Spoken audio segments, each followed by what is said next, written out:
So,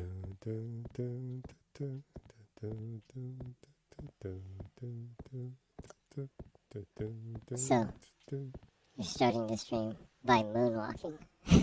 Yeah. Moonwalking and tank controls. In tank controls. Glorious tank controls.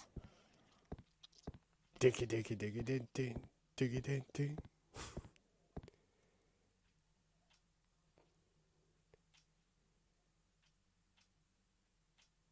Head banging.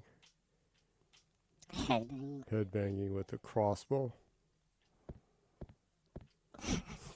Well, I don't think I have to tell you, but we're live. Nani.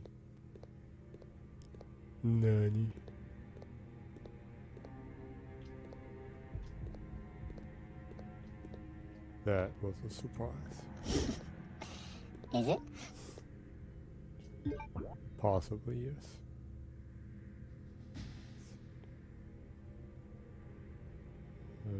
It's up in the save room, so I need to go this way. Ooh, bullets.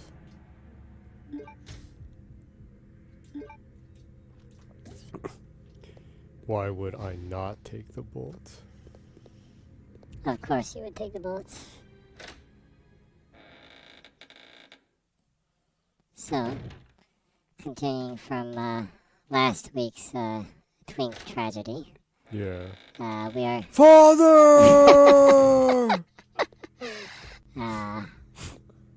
Like I said last week, that's one of the reasons this is my favorite, one of my favorite Resident Evil games.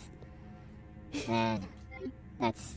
the campiness is abundant with this game. It's mind altering. Yeah.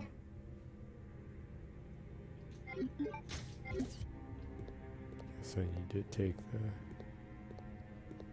elevator thing. It's funny that he's like this dweeb, but he calls his dad father. Yeah.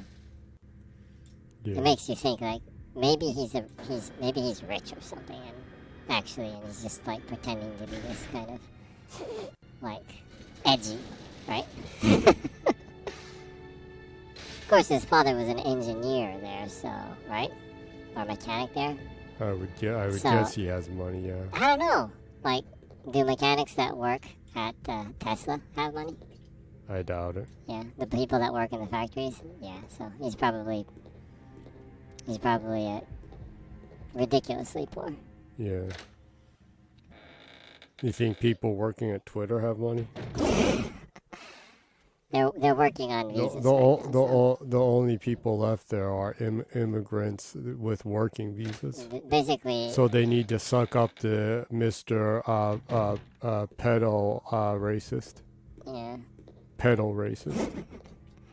Pedo fascist. Pedo fascist racist. Pedo fascist apart hate racist. On top of that, he's white. He's really, really white. He's really, really pudgy, and he's really pasty on top of that. Yeah. Like, he has, like, every combination going against him that is, like, what is uncool about white people. Yeah. Everything that makes people feel uncomfortable around white people. Yeah. I don't consider... And very few people have that. Yeah. I don't consider calling white people, like, uncool, being racist. But I'm sure some people would take that as an offense. Oh, there are handgun bullets hidden inside the mouth. Cool. When I say that, I talk about people specifically like Elon Musk, though. I think people can agree with that, right? I would think Unless you're so, a crypto bro or something. Yeah. Like, people like Elon Musk and Jeff Bezos and, you know, just ain't cool. Yeah, you have all the money in the world and you bang your neighbor's wife. That's like it's like epitome of sad white cringe. That is pretty cringy. White cringe. And he lost so much money on banging his neighbor's wife, huh? Jeff Bezos. Yeah. Pretty pathetic. Sad, huh? You'd think that with all that money, your community, the community that you're involved with, would be more wider and broader, but nah. I'm gonna go bang my neighbor's wife. Yeah. So sad.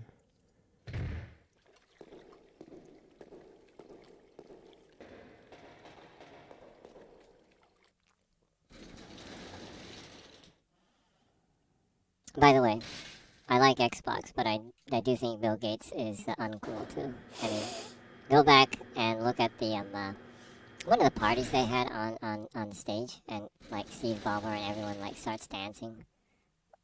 Bill Gates has this just like, I don't know, just like what you would imagine a cringy white man dancing because he's forced to dance in you know He's given forced to situation, dance. right? He's trying so hard to not be uncool, but that just makes it even more uncool, you know? It almost makes you want to scratch yourself all over the place. You know, Scratch yourself. it kind of It makes your makes skin crawl. it makes you itchy and scratchy. Yeah.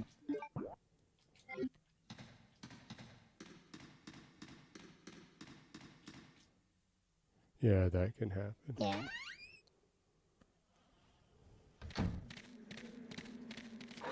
Ah.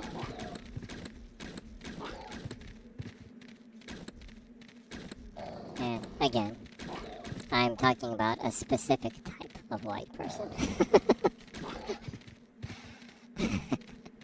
I don't think I have to explain myself so hard, but you know, people do get offended on the internet. Yeah.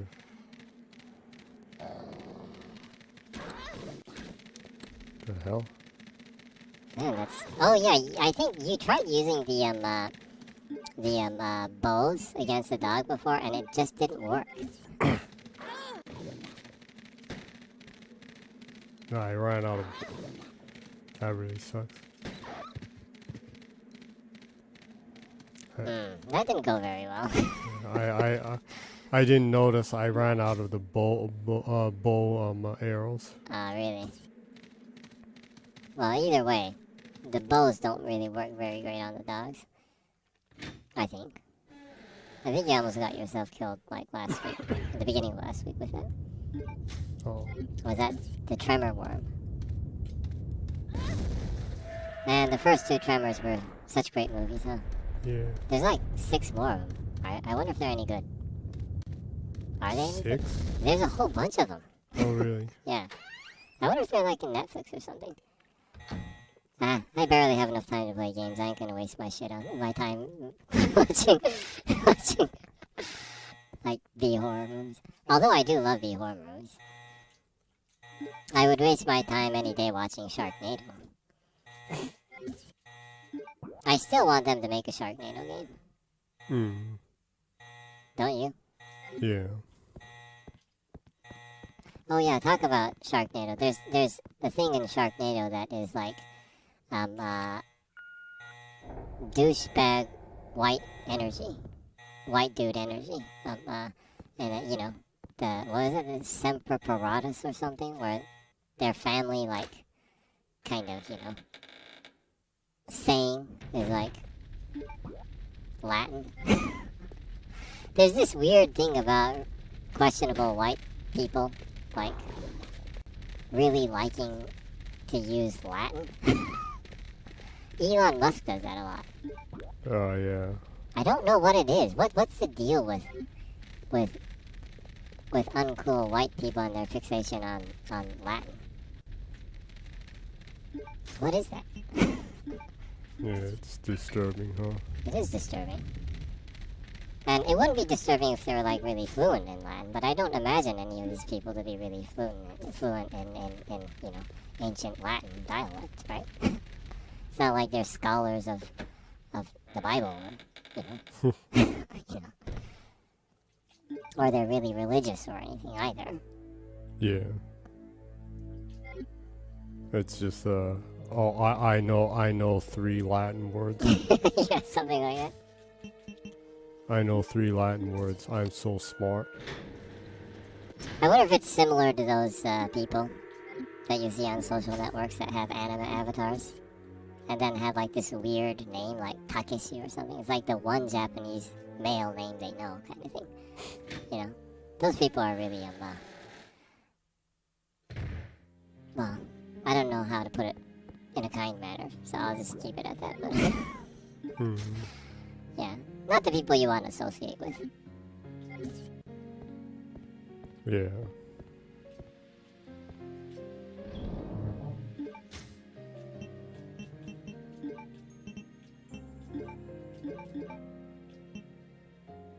It can be hard, yeah. Yeah, and sometimes they use these random Japanese words too that aren't just names, you know. Yeah. Like ninja or, you know, Genki or Yeah, like that guy who pretends like he's Japanese. that shitbag. I think he was part Japanese, I don't know. Yeah, I don't care enough for the people claim all kinds of things. yeah. Anyways, I don't care enough about the dude. I just don't really give a two shits about about the dude. But you know what I'm talking about. There are these people that use just random Japanese words to kind of appeal how much they love Japan, right? Yeah. They're generally gatekeepers to Japanese culture, Yeah. which is really sad.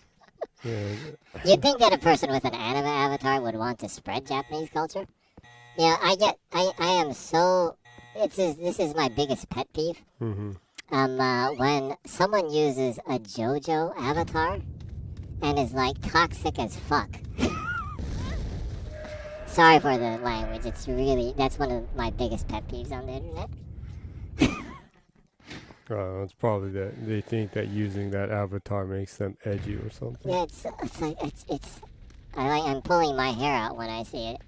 A JoJo avatar that is insanely toxic. You know.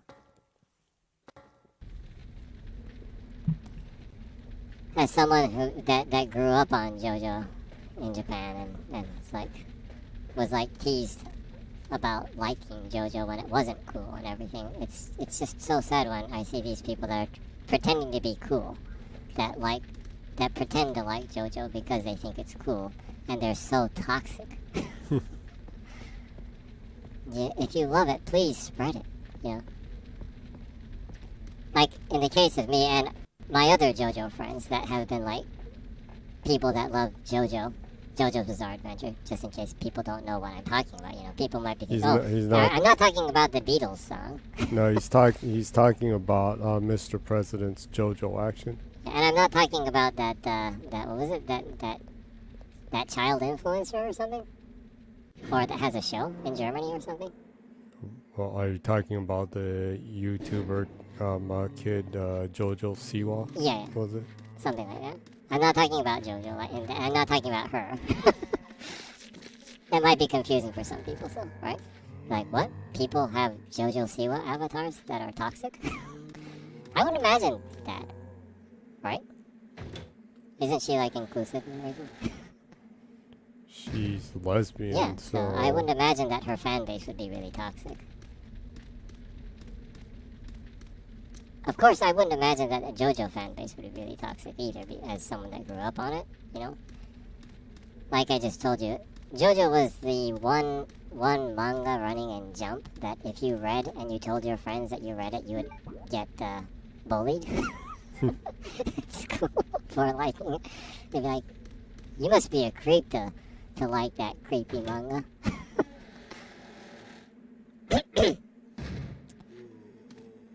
My other friends that have been lifelong JoJo fans since they were kids and everything too, well, younger, have had experiences like that too. Yeah, and them experiences were not cold. Yeah, but that didn't stop them from continuing to say, like, what's your favorite manga? JoJo. JoJo's Bizarre Adventure. That's my favorite manga. And people are like, ugh. 20 years later, now it's cool. Right? Mm-hmm. Which I don't have a problem with. I'm not complaining about new people that like it. I welcome them. I embrace them with open arms. Thank you for liking it. Just don't be toxic about it. Right? Damn it. Well, you kind of messed up on the dog part, huh? Yeah. Epically messed up at the dog part. Oh, I know what I need to do this time. Mm.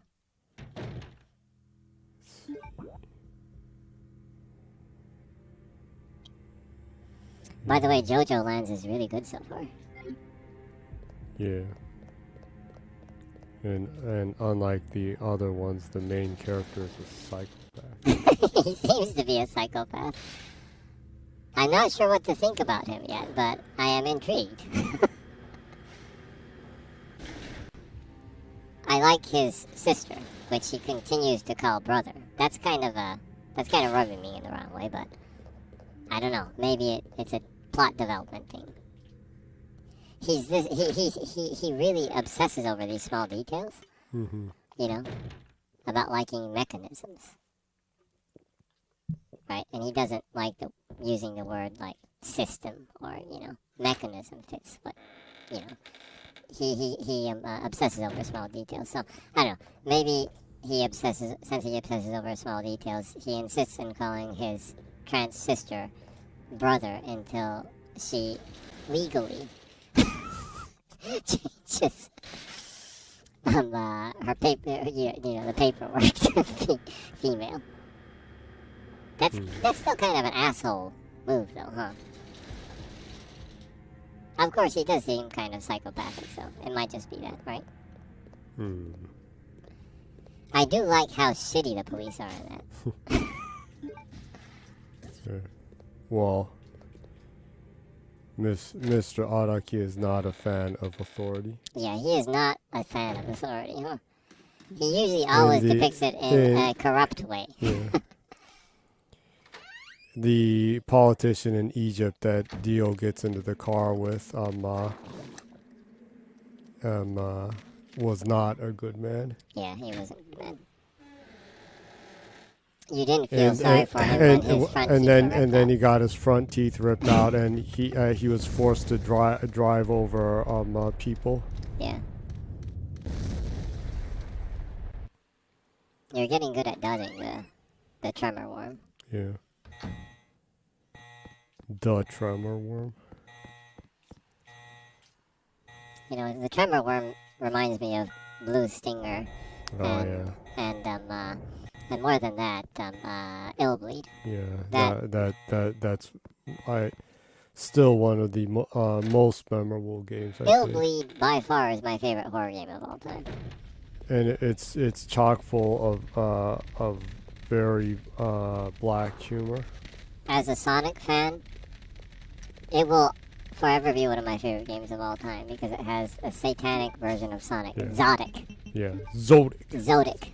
And And the people that are fighting Zodic, the satanic Sonic, are all parodies of Toy Story. Yeah. That is. Yeah.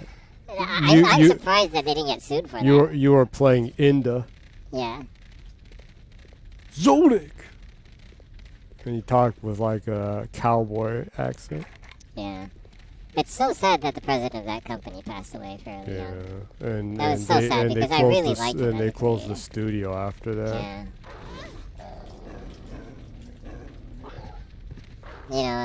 Back then there was a fairly good amount of Japanese creators that passed away fairly young. Ino Kenji from that made Enemy Zero and Dee's Diner. Well, that was more recent, but he became successful really young. Yeah. So he was still young when he passed away. That's my point. Right? Yeah, he still was. Yeah.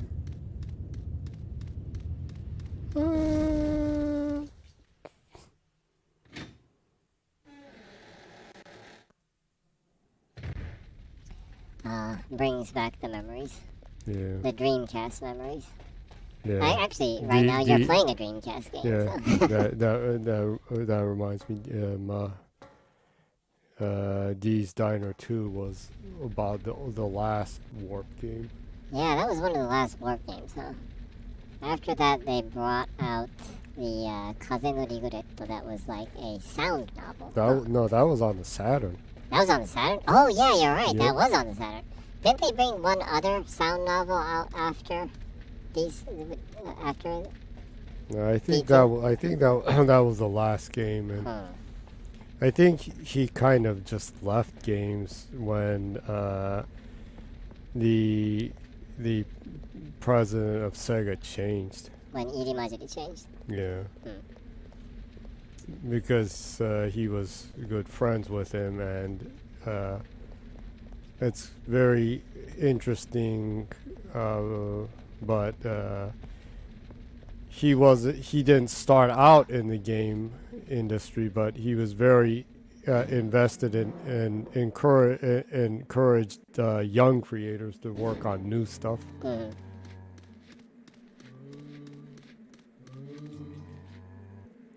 It's very unfortunate. Yeah.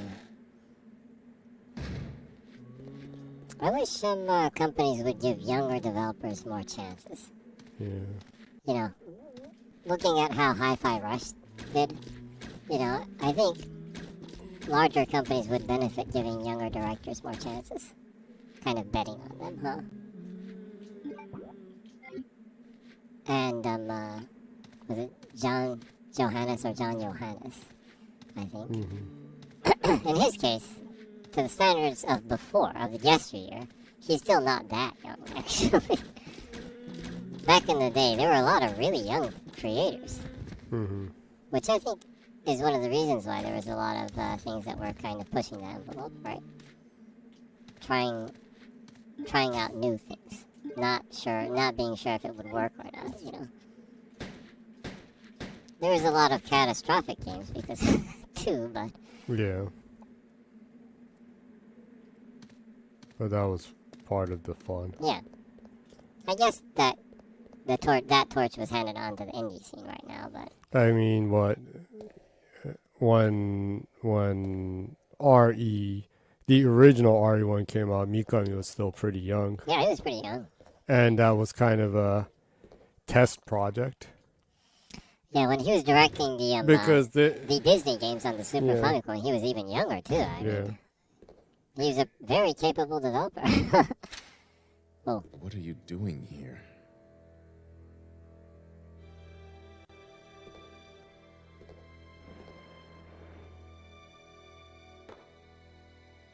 Hemostatic medicine. How kind of you. how kind of Thanks. you. He has good manners for a guy pointing a gun at a woman that suddenly just Here, walked in. let me help you with that. Thanks, but I can take care of myself. Just go. Keep it. It was a gift from my brother, but Thanks. Here, let me give you this in return. You might need it later on. Now go. Don't worry about me. A lockpick. Duty and humility.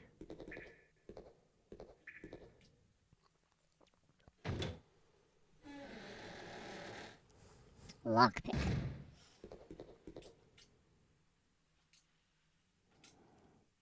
Yes, I'll save once. I'll save on number 5.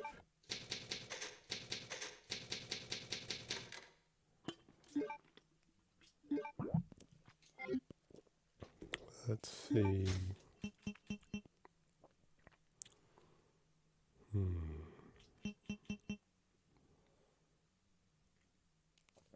I need to go back to the manor to use the guns, huh?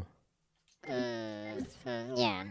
You need to use There's that. there's as- that it's a lock there. Yeah, you need to place the guns there, right? Yeah. That was it.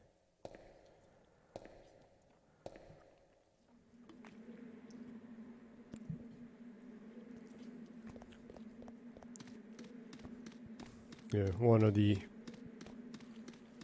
one of the neatest games of all time, and still is Jet Set Radio. Everyone that worked on that was young. Yeah, that was a game that the people at Smilebit just let the younger people do their thing on. Ah!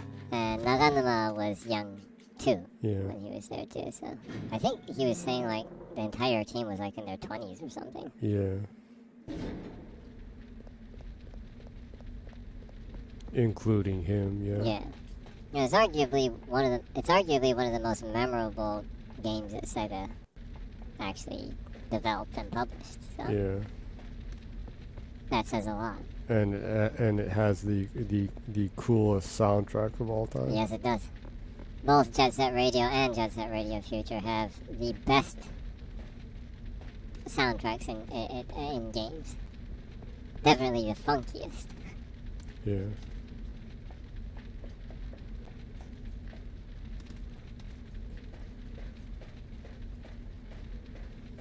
I hope they have Naganuma involved in the apparent Jet Set Radio mega game, was it? That they're working on? But I think they probably would. Oh, Don't. you should probably just ignore him. Yeah. Whacked me in the head.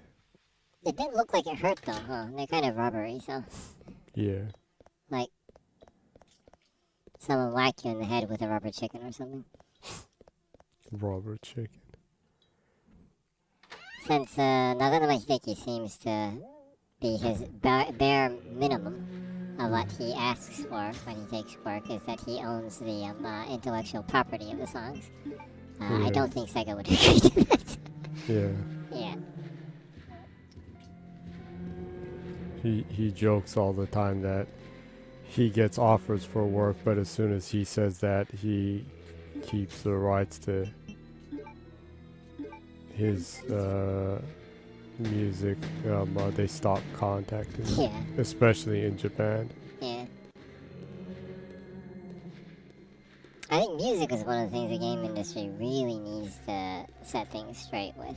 I mean, game music sets up so much of the atmosphere and the play feel, right? But like game composers have to deal with so much stuff. Yeah, And the they get thing so that the thing little that praise. happened to the guy that did the music for Doom Yeah, Nick is Gordon. just horrible. Yeah, it's horrible. And it honestly makes me upset that Microsoft did not do anything to fix that. Yeah, I'm And from all the talk, the guy that is one of the directors at id is a total incompetent shithead yeah, who doesn't deserve his job. yeah. He has to be one of the most useless, pathetic people working in the industry. Judging that he's still there, and he seemed to be one of the reasons why there were a lot of setbacks in Doom Eternal. One thing I'm afraid of is that if they make a sequel to Doom, and he's like the head of that project, I don't think it's going to be as good as Doom 2016. Well, or Doom Eternal, and people will be like, "Oh, look at what Microsoft did to Doom." yeah, But it's that fucker will actually ruin it. The piece of shit. like everything I've read about I have that. nothing good to say about that. Yeah, that everything guy. I've read about that situation just reeks of incompetent management by the guy. Oh, well, while we were ranting about incompetent management, you got a comment from Mibori-san. Or Mibori, I guess Sir Mibori, or Mrs. Mibori, I don't know. They, but them, They, Mibori. them, yeah, they, them, Mibori. or feline Mibori. Yeah, maybe. they're- Might be a cat Yeah. Pushing buttons on a computer. the smartest cat in the world might be like one of your few fans. That's cool though. So anyway, this person, Meebo, Rini Meebo, or we call this individual Meebody, always leaves a comment that is just compiled of cat emoji and stamps, whatever you want to call it. And this week is keeps the tradition going, right? So I will just explain to you what the comment is, because I can't, verbally read what the comment is. Cool cat with sunglasses, a globe, a world globe.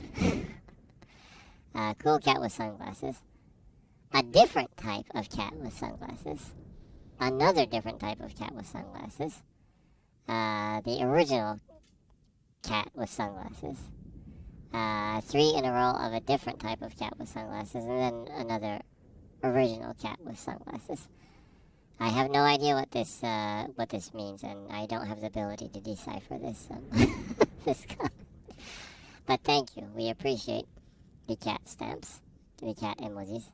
It's always great to have cat emoji.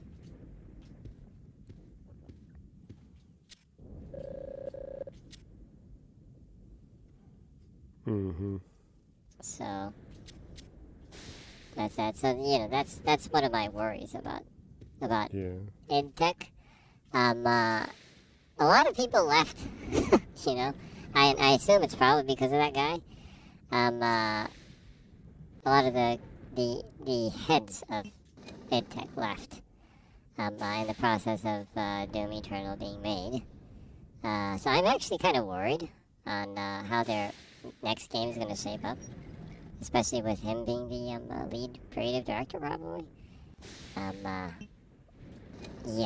That's one of the few areas of Bethesda that I'm kind of concerned about in the quality area.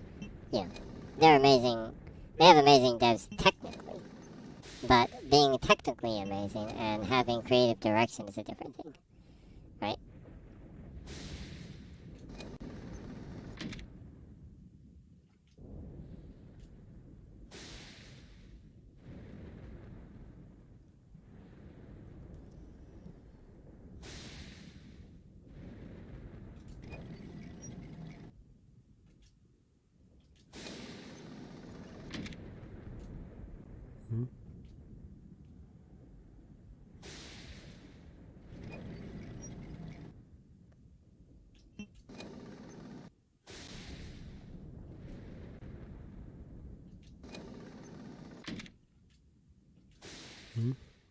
What am I supposed to do?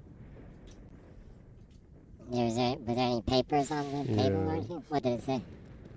The paper here says first digit left. Right. Second digit left, then right. Right.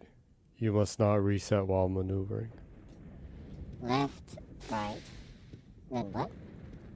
I memoed it, but it wasn't working. Left. Right. Left. Right. Yes. Right.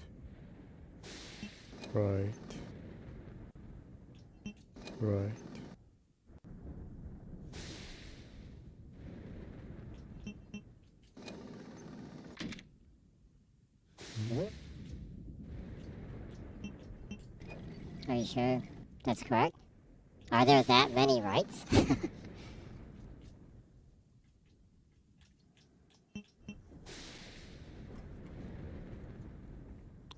It's not letting me.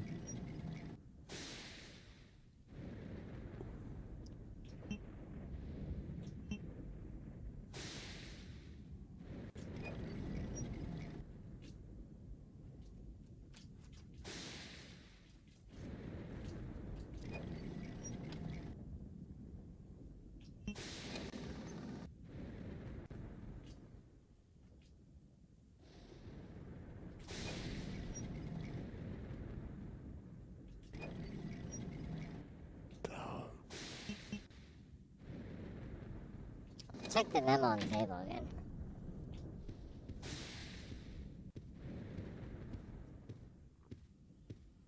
Oh wait, I know.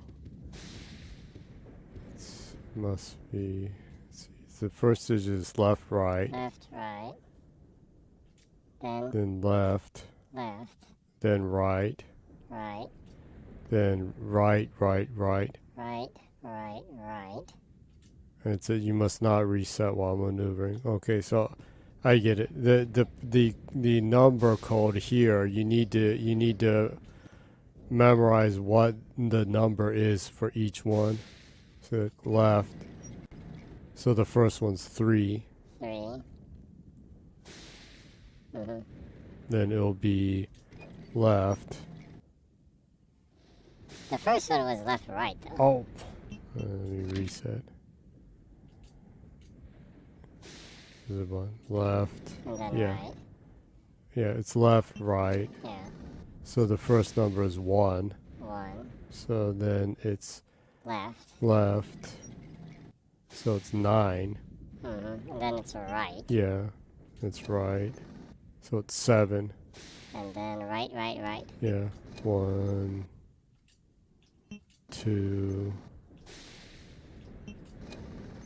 3. Or R, R, R. R. I need to see that. What's the number? 1. 1. Yeah, RRR is like whatever company localized it in Japan, localized it a lot later into Japanese than other countries. It's just finally leaving the movie theaters. Yeah. And I know it was like in like Netflix and stuff in America a while ago already. What's the number? 1. Okay. 1, 9. 9, 7. 7, 1. 1. 1971. I wonder if that is the birth date of someone in the development team. It's probably one of the characters.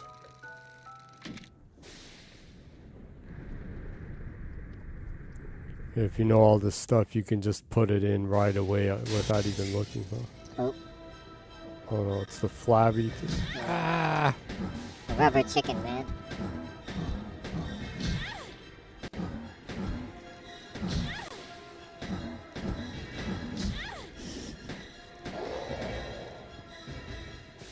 That did not go well. The dullest gunfight ever.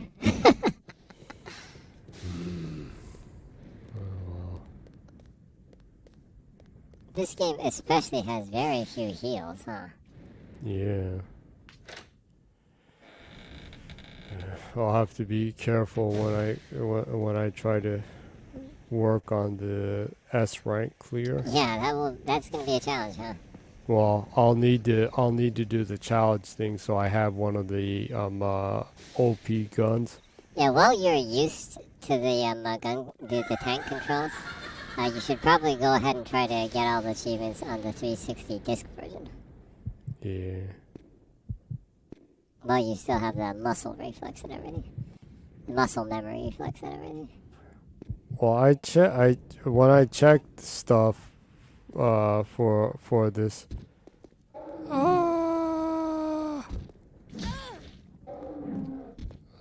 That's.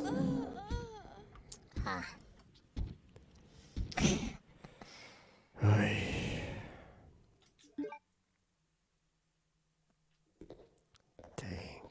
Oh, well, at least I know the password, so I can just skip past that stuff. Yep, 1971. Ha ha.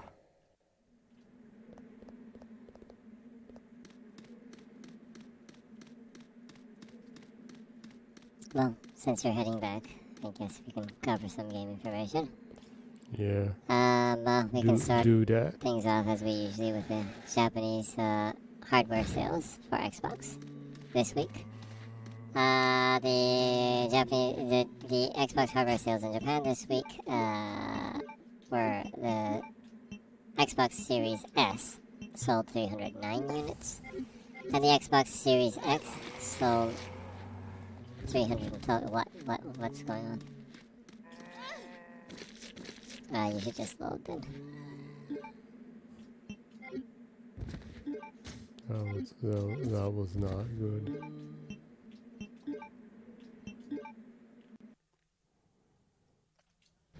Resident Evil.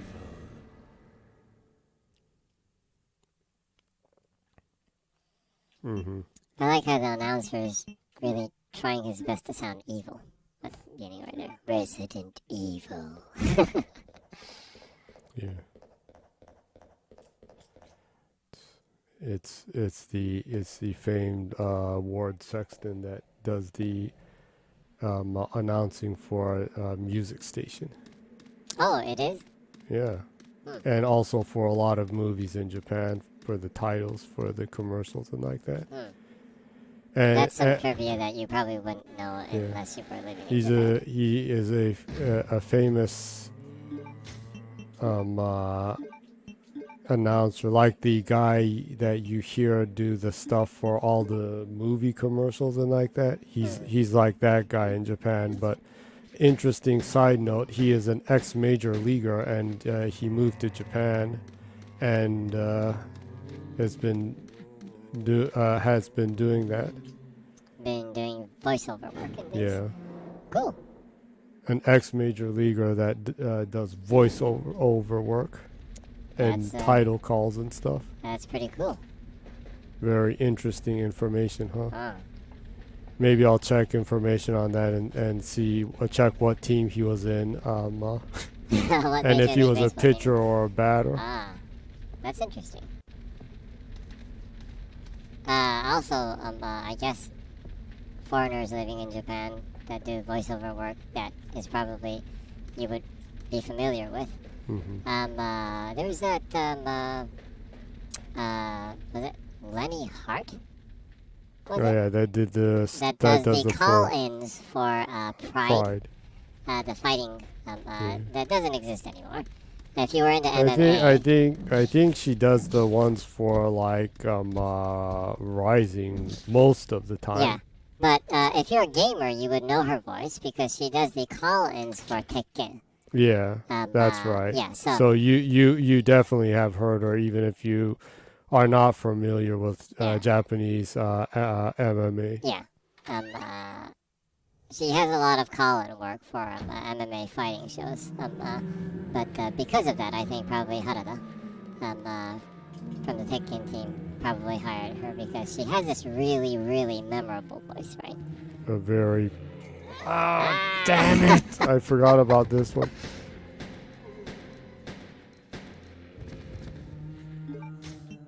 Bastard.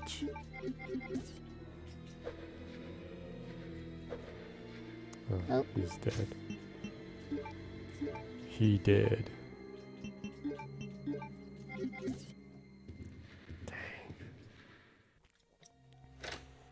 That reminds me, I was in this room. I should have saved when I got here. Yeah, you should have, huh?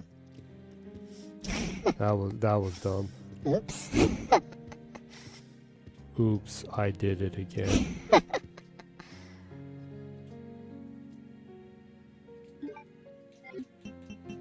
I was about to say 90s throwback, but that Britney Spears is early 2000s throwback, huh? Yep. Yeah, that shows how old I'm getting.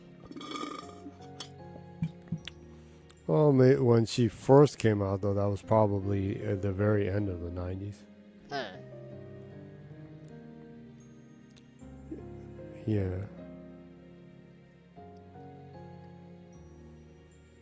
I think Baby One More Time was when we were still in Japan. So like Hit Me, Baby, 99 One More or Time. 2000. Yeah. And I used to joke that that's a song about domestic violence. It's terrible.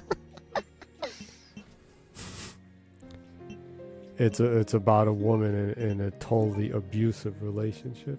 It's about a woman in a sadomasochistic relationship. And she doesn't want her man to dump her, so she's like, "Baby, hit me one more time. That's a Don't terrible. don't leave me, please." That's a terrible analogy. It's about a woman who is obsessive and cannot get away from her man. Well, there are people like that, Yeah. unfortunately. Yeah, sadly there are. Yeah.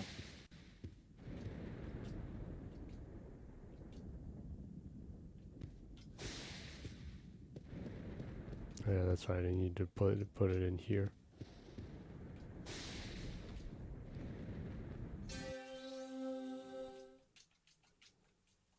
Yeah, whatever.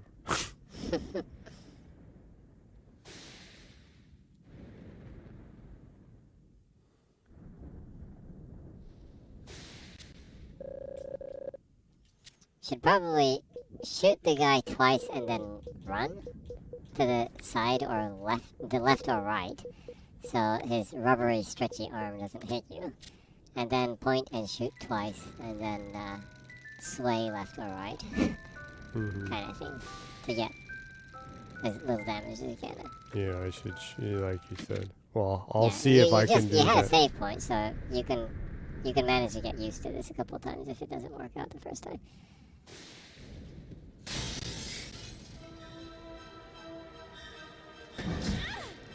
Actually, I should. That was fast. Actually, you can just ignore the dude, huh? Yeah, if I forget it, mofo. He already managed to punch you twice, though. I should have just ran. Yeah. Well, if you die in this next area, you can redo it and just run from the very beginning. Yeah. Now to hear the laughing. Yeah. Going way back, hardware sales in Japan over the last week. The Series S, Xbox Series S, sold 309 units. The Xbox Series X sold 312 units. Combined 621 units. It's kind of hovered around the 500 to 700 numbers the last month or so. Not great numbers, but still. The hell? I'm glad that they do have a fairly good amount of X's being released. Well, it's actually best to just ignore them. Yeah, it's just a waste of bullets, huh? You also get hit less. Yeah. Man. But it also shows that recently there's been more X's that have been released. This week, it's about the same amount of X and S units being released. And they both sold around the same amount. Which means, I guess there's still demand for the Series S, as long as it's available. Which is good too. I've seen a fairly good amount of people that have bought a PS5 in Japan say that they wanted, for their second console, and specifically for a console just to access Game Pass with, that What they the hell got. am I supposed to do about these bats? You can't aim at that? I can't.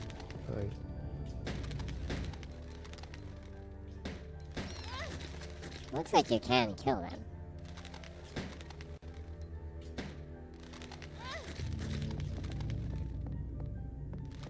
I'm totally wasting bullets on them.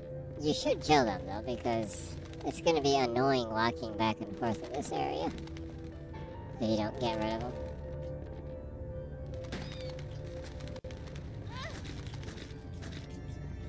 I guess they have very little damage. I mean, you've been chewed at by them. The hell? It was totally ignoring me and then it started chewing on me.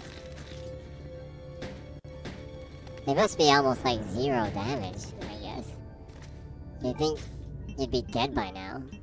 They took chunks. They took chunks out of you already. Obviously. Oh well, you're gonna have to use that. Yeah.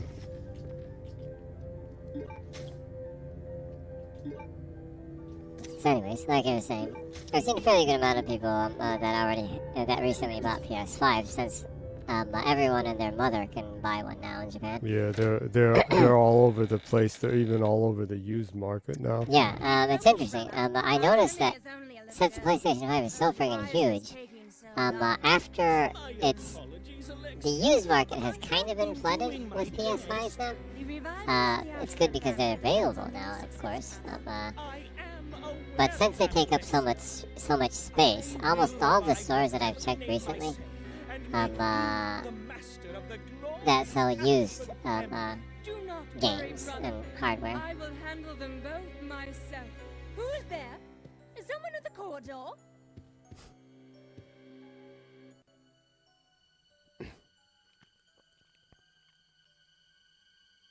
What is it, Alexia? Nothing. I believe I must have been imagining things. Let us go, brother.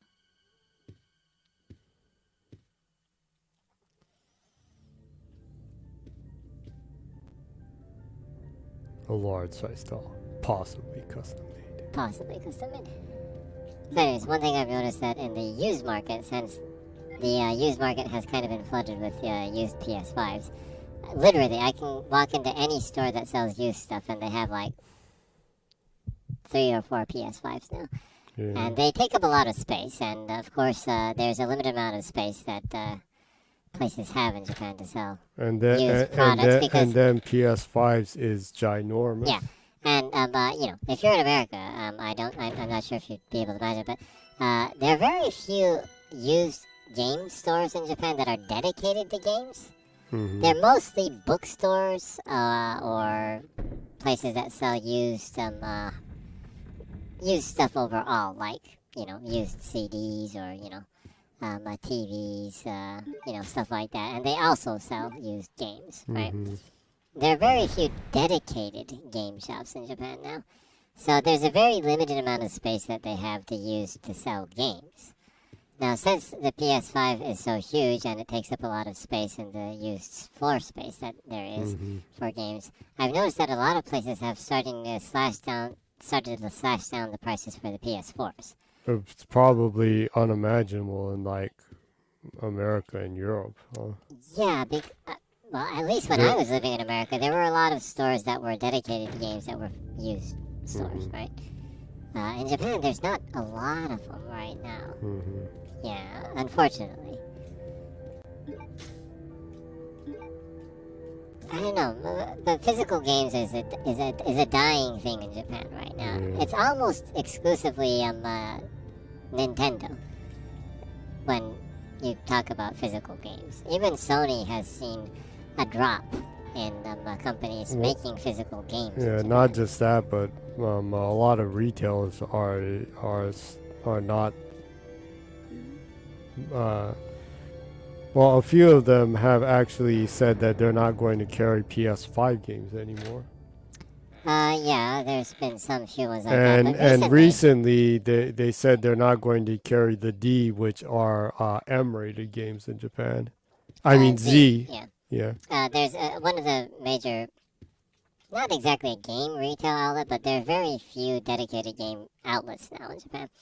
Nojima, which is kind of like, I don't know, Circuit City or Best Buy, but smaller, right? Smaller floor space. They've announced that they're not going to sell games that are rated Z in Japan, which is your mature rated game in America. I've seen some people say that they suspect that this is because that they want to stop carrying PlayStation 5 games, physical games, because Nintendo doesn't have a lot of Z-rated games. Nintendo themselves, and a lot of the third parties, there aren't a lot of physical games that are Z-rated. And most of the floor space in Japan for newer games is taken up by Switch, right? Then you have a smaller PlayStation corner, and it's a rarity if there is even an Xbox corner, right?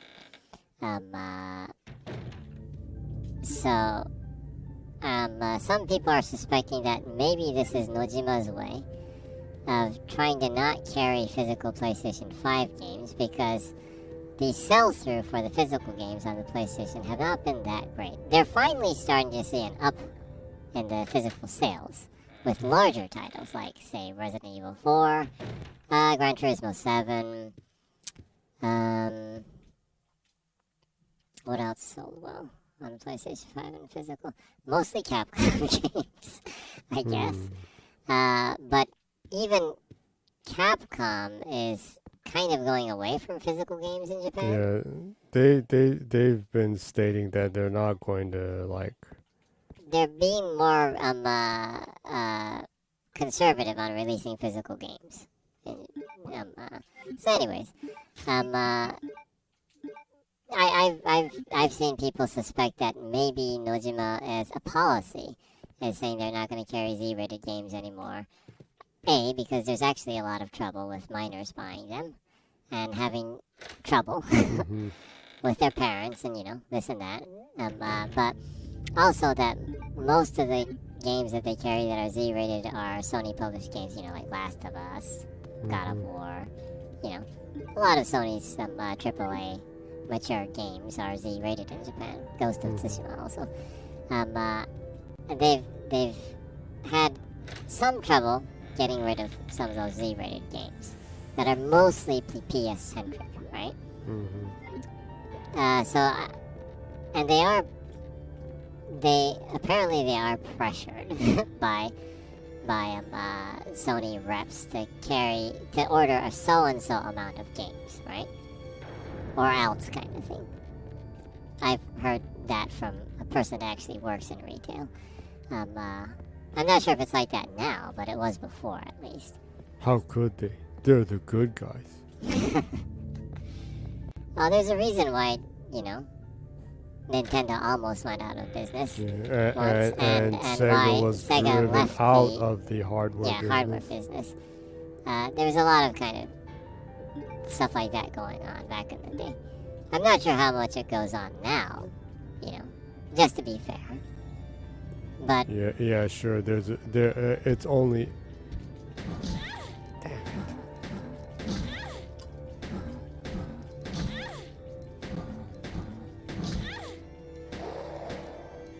No, that did not go off good.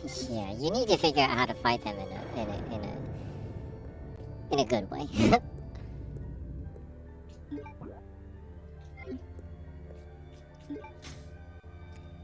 Yeah, so anyways, I've seen some people say that they suspect that maybe Nojima not carrying Z-rated games, not just physical ones, but they are also not going to carry the physical versions of those games on their online stores either. I think some people are saying that they think they don't want to carry the stock up on them because it's hard to liquidate.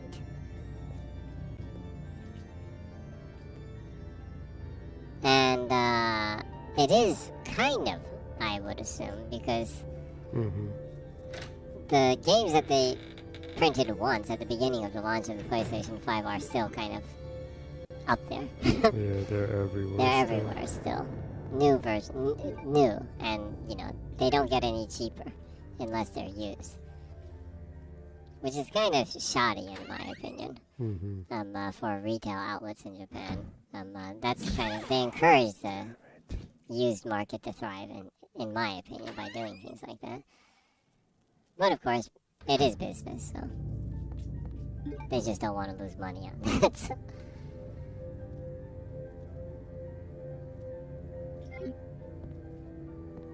So anyways, less and less places are carrying a wider variety of games here, so... Yeah, especially in Japan, I think it's more and more shifting toward digital storefronts. For that reason, also, I think I've seen a lot of people that I know actually shift from consoles to PC gaming. I definitely buy more PC games now than before, too.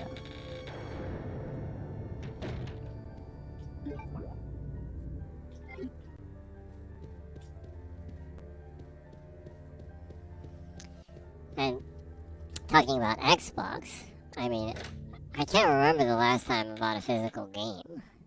New. I've mostly exclusively bought digitally on Xbox. Well, there's Just out also, of convenience, there's because also very few current games that are released Yeah, physically. Minecraft Legends is one of the few ones that they're actually physically releasing a physical version on the Xbox also. which is coming out at the end of this month.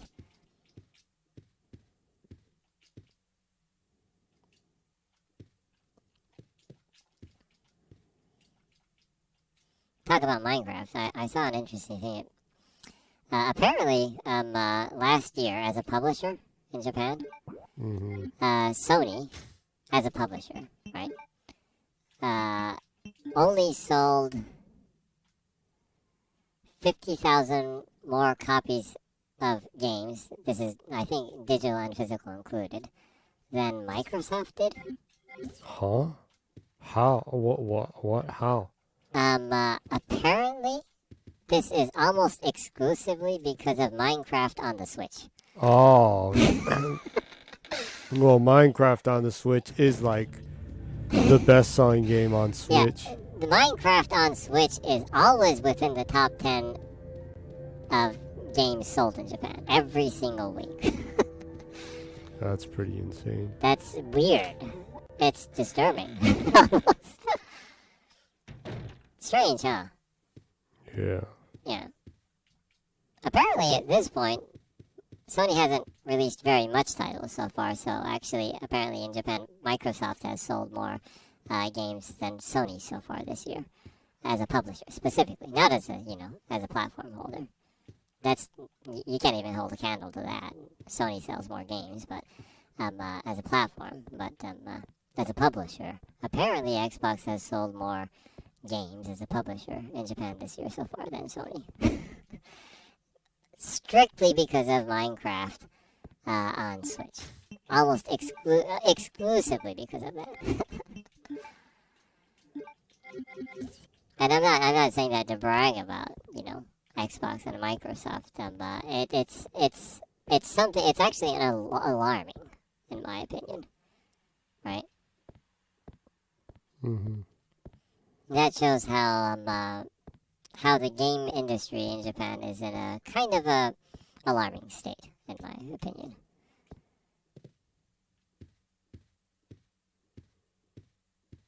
I wouldn't say it's shrinking. I would say it's shifting, almost. More and more people are going to PC right now.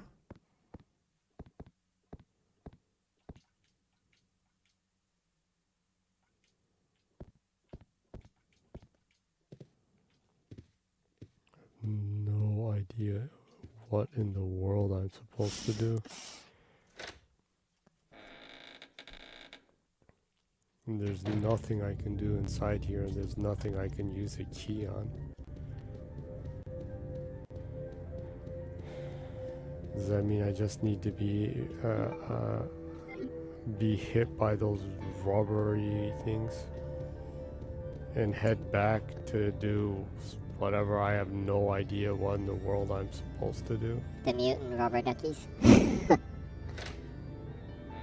Is there anywhere I could use a key on?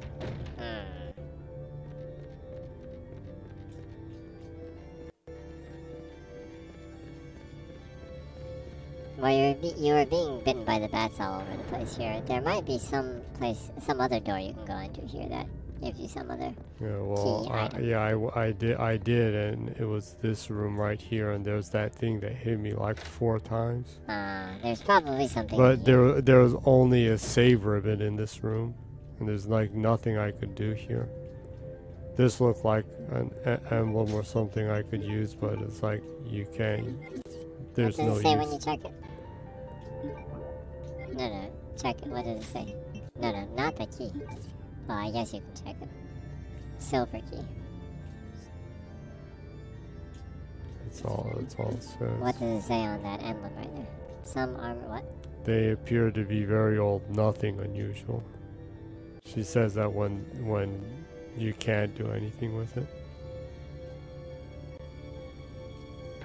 Plentiful supply of firewood here. You probably need to set fire to the fireplace then. For something. How? I don't know.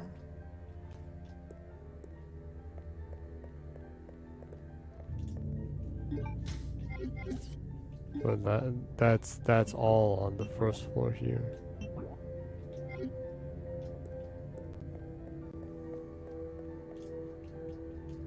There's nothing that looks like I can use a key on here.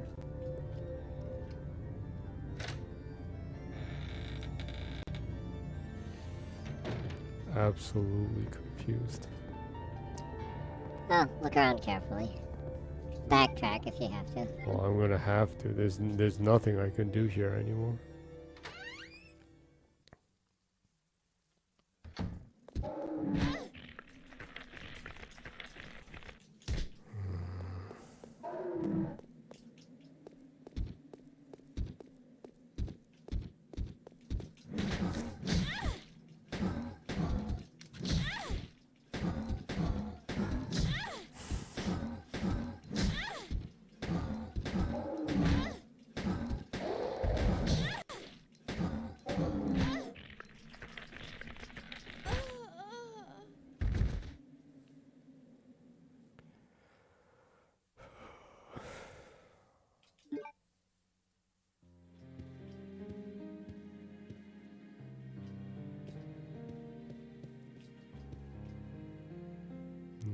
I came back here. I might as well walk around and see if there's anything that looks like I need to use a key on.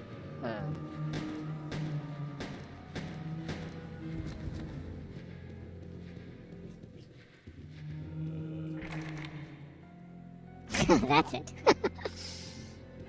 Well, there's my answer. Yep. Well, it's a good thing you died then. You didn't have to walk back. Well, I still need to go get that key. Well, go get it then.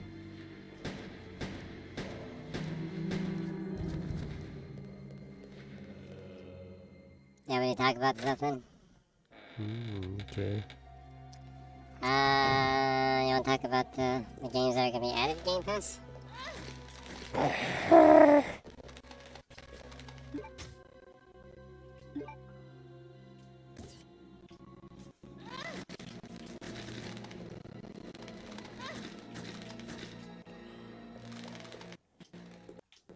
Well, at least they give you very little damage.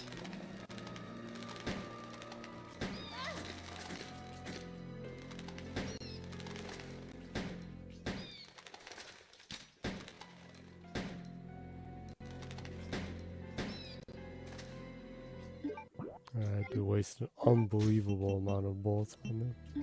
Well, you still have 71 bullets. Or 77.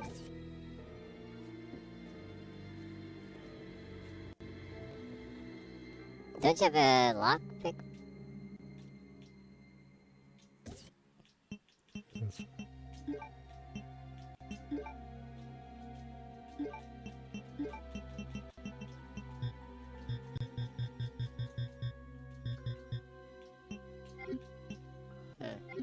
The hell? I guess the lockpick can't be used on that. Oh. The hell?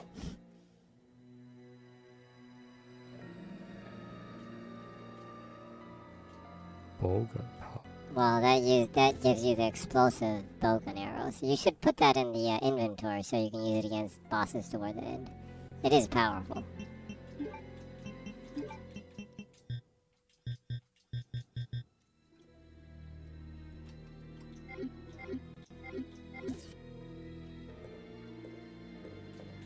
I actually can't use that?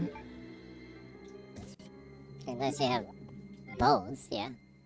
You need the arrows for it, right? It's gunpowder to put on the arrows. That's why I said you should just put it in the inventory, or the box, right? Obviously. Toward the end, it will be useful on the bosses toward the end. Or the last boss. I don't know what to do though, because there are a whole bunch of them annoying rubber things. Well, best thing is to ignore them. I guess.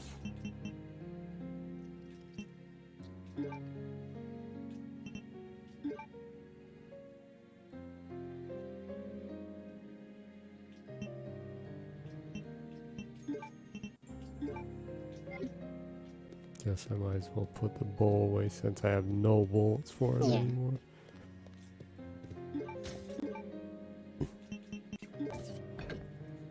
So, Mm-hmm. you want to hear about the games entering Game Pass? Yeah. What? There's all kinds of crap going on. Yeah. Okay, so games that are entering Game Pass by the 15th. Well, not exactly by the 15th, but this is the first half of games that were announced to enter Game Pass this month. First up, Loop Hero was added yesterday, I think, or this morning, depending on where you live. It's an interesting game. It's a fantasy RPG that is a role-like game, procedurally generated stages, and you actually make some of the procedure of the stages as you play. Oh, really? Yeah, you don't control the character. The character moves on his own, and monsters come out and they move on their own. When you encounter them, you go into battle, and you don't control the battle either. It's just automated battle. But as you fight monsters, you pick up loot, and you can add armor and weapons and stuff. And you can add objects to the map. The entire map is in a loop. And you can add objects to that loop, which will give you... What are you doing? It's insane how close you are and how little he hit you. The tank controls. But I was trying to get out of the way and I rammed it. At least the mutant rubber duck didn't really hit you that much. Yeah, I'm almost dead though, so I still need to use that because of the mutant because of the freaking mutant rubber bats. Yeah. So, anyways, I tried playing it a little bit actually. Oh really? Yeah, it's really fun. It's a really different game compared to Vampire Survivors, but it's similar in the sense of that there's kind of a flow or kind of a groove to the game. As you go through the loops and everything. It's one of those games that you don't intend on using that much time to play, but you end up using a lot of time playing. But it's a very highly rated game on Steam, and unless you own the Steam version of it and play it on the Steam Deck, entering Game Pass is the only other way to play it on a handheld, I guess. if you stream it to your iPhone or Android phone. I wonder if those bats are better off if you just aim and swing your knife at them or something. Probably not though, huh?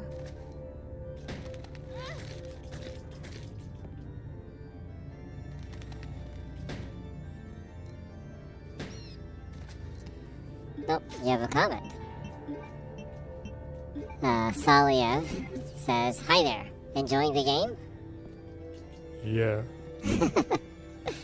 so much I've just forgotten. Yeah. Because you actually played this on the Dreamcast when it came out originally. Yeah. A lot of fond memories from the day. Yeah. Struggling with tank. Tank controls. Still enjoyable now though, huh? Yeah.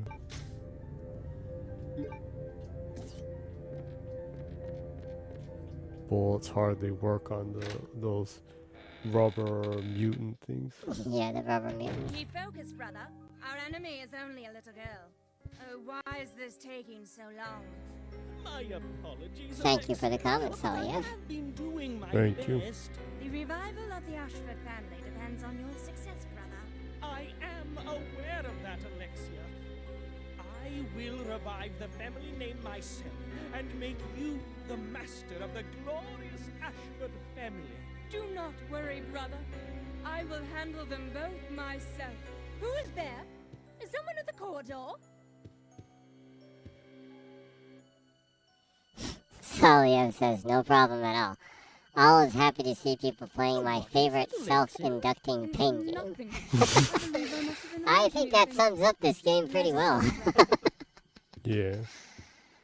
A lot of it is painful to standards now, but it is strangely amusing and fun even now. It's Yeah.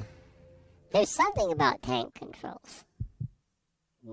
it's weird, but Yeah. it's strangely enjoyable, you know? Yeah. Especially this game.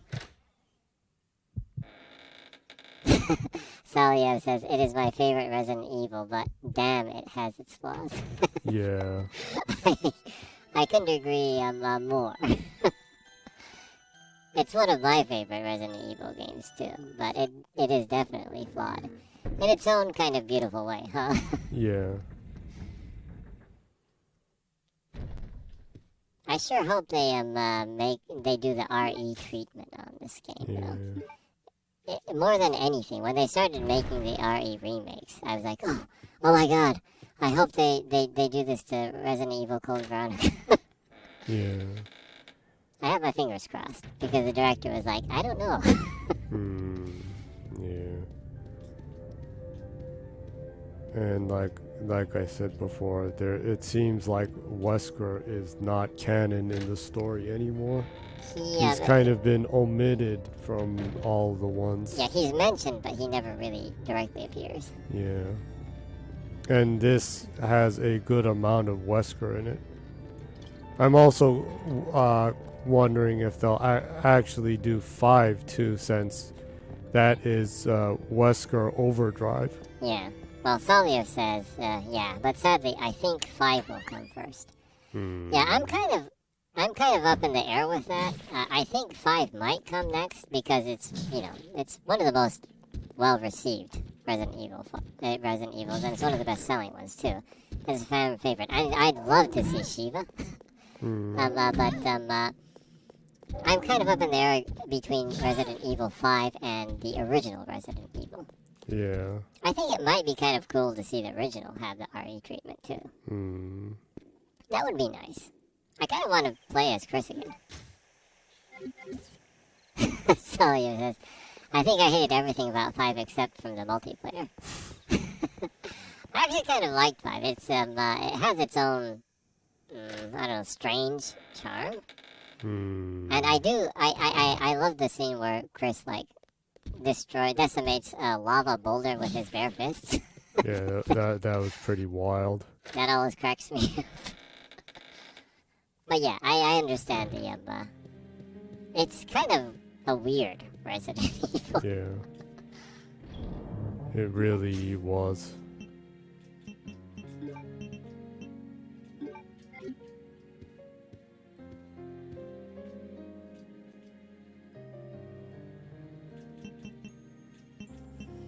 From what I've heard, Resident Evil 6 is one of those Resident Evils that's really different from the other ones too. I kind of started it once and then just put it down and never went back to it. I should go back to it. Yeah. I don't know, you can stream it sometime if you want to. Oh, yeah. I could, yeah. I actually never played that one either. Yeah. Salio says 6? Do we have a Resident Evil 6? I never heard of it. Kind of, yeah, right? People... that's the one Resident Evil that people never talk about, right? Yeah. There's one person that I know of that swears that that's his favorite Resident Evil. An unusual individual. Yeah. You were saying even he was joking that he said he's the only person in the world that likes the game, though. Yeah. Strange.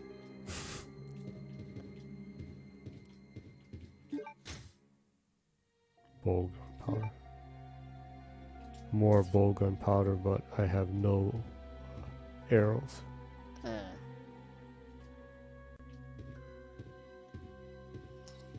I wonder if they did go back to 6, if they did the RE treatment on 6, what they would do. Because the only thing I've heard of that it's like a mess. I would assume that if they did do the RE treatment, they just totally scrap everything and just it would virtually be a new game, probably, to kind of paste together the RE series between 7, you know, the Ethan Winters, was it? Yeah. Yeah. Saga, and the prior Resident Evils. I assume that's what they would do if they did do the RE treatment, but I don't know. People just don't like that one enough for that to happen, right? But bizarrely, it sold really well. Yeah. It's still the fastest selling Resident Evil, actually. Resident Evil RE4 came out, but Celia says, I would prefer that they remake RE6 by saying it's non-canon and it never happened. That's one way to approach it. Yeah. I think that they actually might do that, though. I think Capcom might totally ignore that, actually. Yeah. Yeah, but strangely, RE6 is still the fastest selling RE in the history of RE, I think, because it sold like 4.5 million copies in the first 2 weeks. And RE4 has sold, they just announced that it sold 4 million copies. So it's the second fastest selling. But the pace dropped really fast with RE6 in sales post that, and it didn't really gain much traction. RE4 is continuing to gain traction, and it's still selling well, so it will surpass RE6, definitely.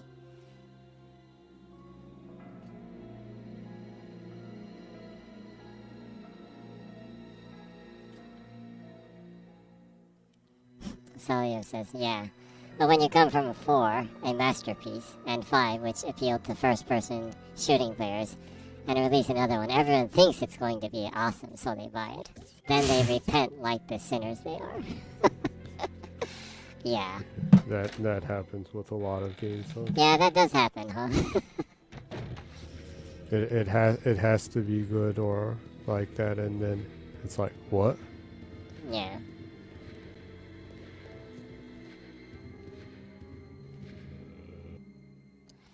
Yes, that's probably a good observation on what happened with the sales with that. Everyone expected it to be a masterpiece, probably, or at least really, really enjoyable. An enjoyable action game, right? Yeah. But I don't know. There is that one friend of mine that swears that 66 is his favorite RE, so maybe I'll give it a try. Yeah.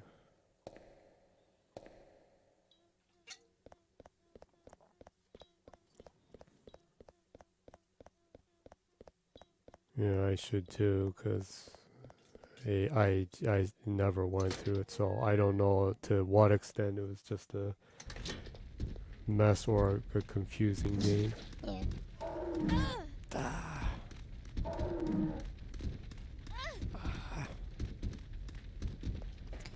Salio says, yeah, I guess someone has to like 6, so we have psychopaths inside mental institutions. Yo, you're talking about my friend, dude. But I get where that comes from. I get the joke. Yeah. Yeah. It's bizarre to me, too. Like I said, I started the game and I put it down right away, so.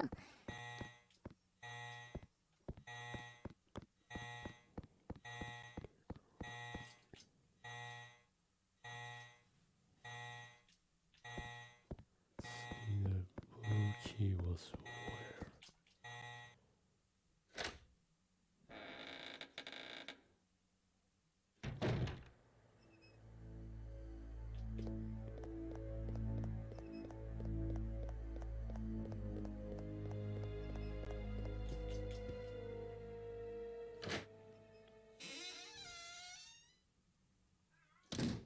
I have to keep trying to remember where the stuff was.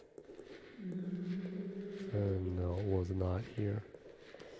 Salio says, nah, I'm obviously joking. Joke taken. Anyone can like what they want. I played through Leon campaign as soon as I started Chris and saw zombies with AK-47s and rocket launchers, I just turned off the console. That is pretty bizarre. That's pretty crazy. Zombies with AK-47s and rocket launchers. No, I'm starting to get intrigued. That's like, I don't know, maybe the horror fan that likes asylum movies in me is being intrigued by that, but I can't imagine it would be good though, right? I would imagine that it's good in a really, really, really bad way though, right? Yeah. Salio says, if you have zombies with fire guns, it's like maybe being zombies is not the threat anymore. Yeah, that's a very that's a very appropriate look at the whole threat factor in zombie horrors, right? Yeah. Yeah.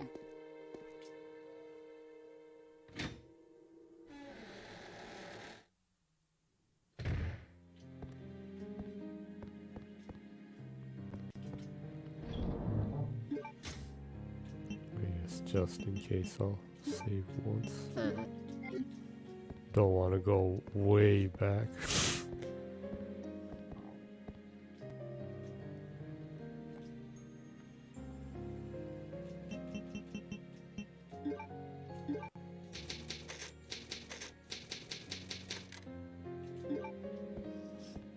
This reminds me of how these ones, there are so many like shortcuts you can make Oh with yeah, like the password stuff. If you knew what it was, you can like skip whole sections of the game. yeah, but that's one of the cool things about like Resident Evil games is that that's kind of a tradition, I guess. Like one of the people that is the fastest speedrunners of like Resident Evil games is a Japanese guy. I forgot his name, but he has the world record on RE4, I think. Oh yeah. Yeah, he's an amazingly good gamer.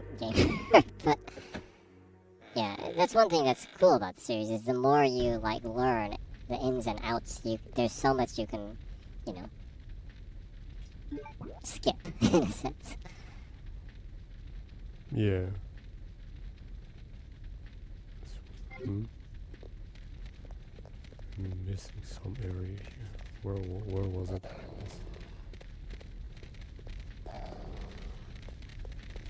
Did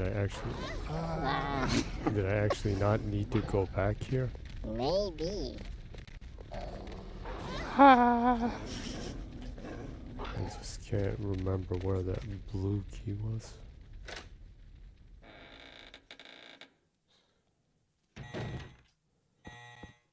It was around where that kid was.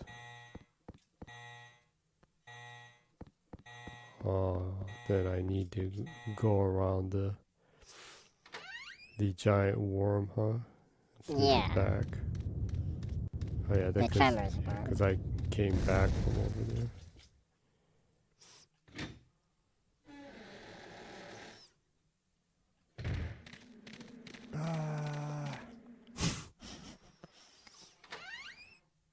I'm always terrified of the zombie dogs in Resident Evil. More than the human zombies. Kid's not here anymore.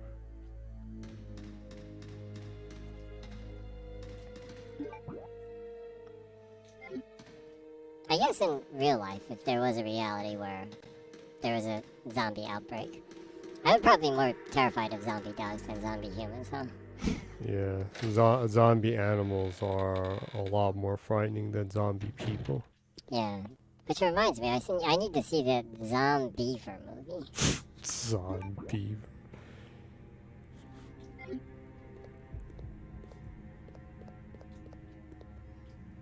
Saliev says, I would be terrified of zombie mosquitoes. Okay, well, I think you found the pinnacle, the zenith of frightening zombie, living organisms. Mosquitoes would definitely take the cake, huh? Yeah. Finally, this is where it was.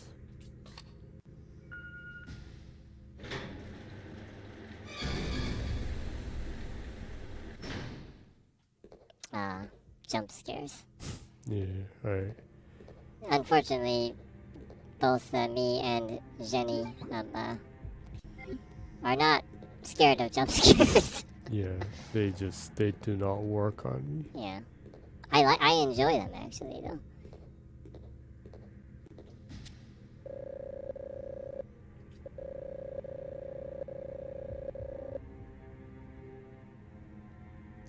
Gene's a salamander.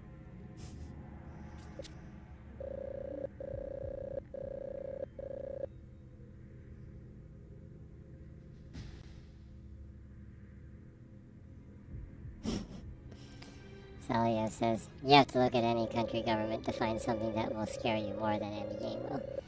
Yeah, that is true. That's the most frightening thing in the world. Yeah.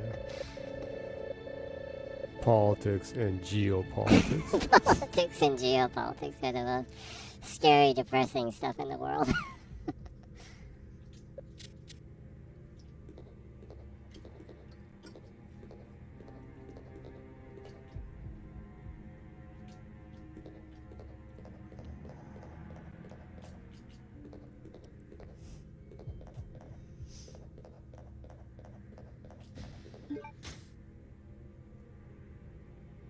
The army proves you.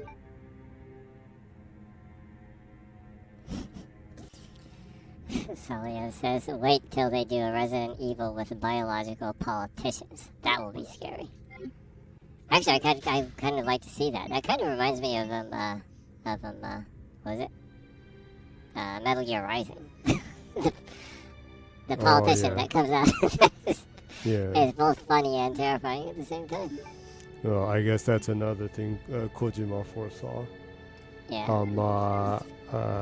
Bionic politicians are the most dangerous. Frightening. Salio says, nanomachines, son. I thoroughly enjoyed that game.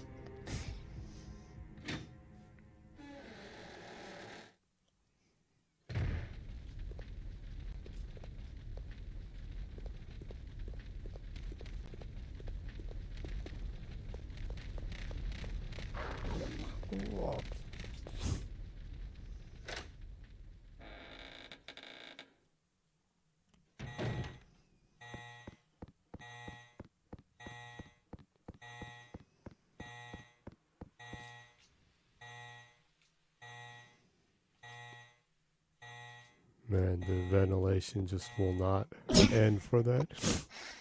Yeah. And it gives you that hint way in the beginning of like, I wrote the password on the wall or something, and you're like, I can't see the password from here.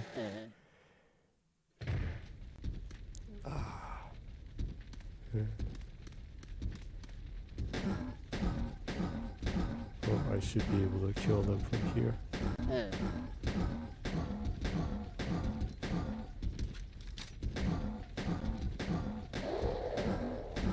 It doesn't really sound like they're in much pain when you shoot them.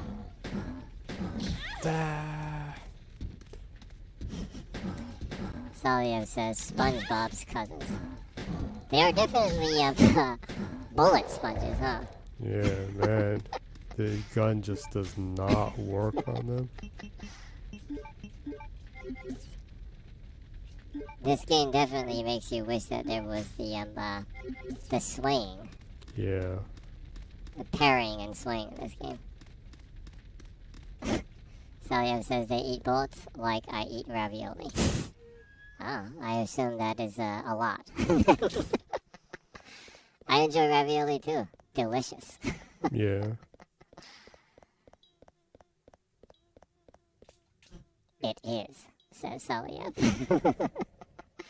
Actually, you're making me hungry right now. I had it telling you yesterday, but I haven't had ravioli for a while. I think I'll have ravioli sometime soon.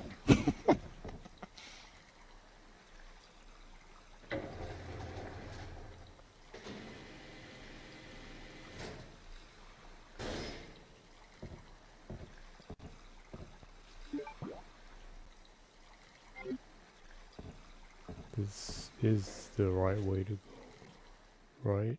I assume so.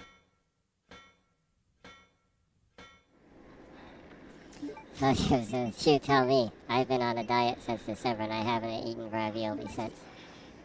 Well, that must be a struggle.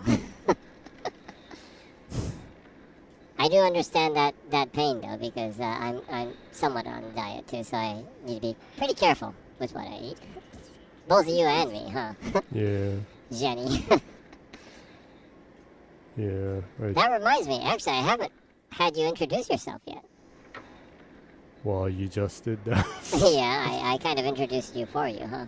Yeah. Yeah, so the person streaming this game right now currently is Jenny, Zgennyy. Pronounced like Zsa Zsa Gabor would, right? Yep. Jenny. But dieting can be pretty tough, huh? Yeah. Can be pretty depressing, yeah. Yeah, in your case, you're being careful with potato chips, huh? Yeah. Yeah. Try not to eat too much Yeah. junk but food. them potato chips is delicious. Yeah, it can get out of hand. Yeah, it can get out of hand very quickly, actually.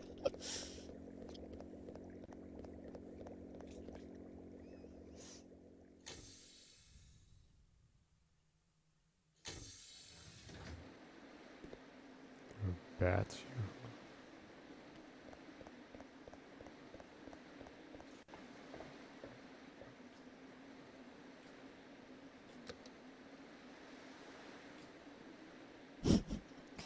Solio says, my brother ordered a kebab before, and I was like, God, why do you make me suffer like this?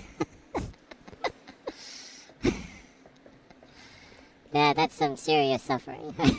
Yeah. Kebabs are delicious, too. Yeah.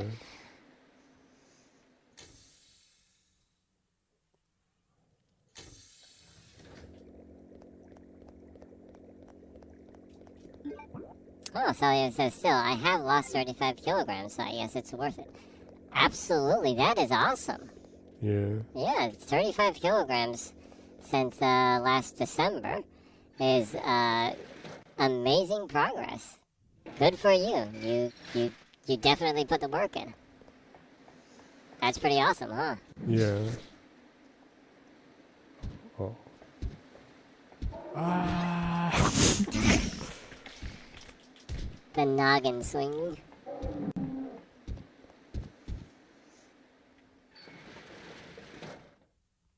And also, I appreciate the metric use of 35 kilograms.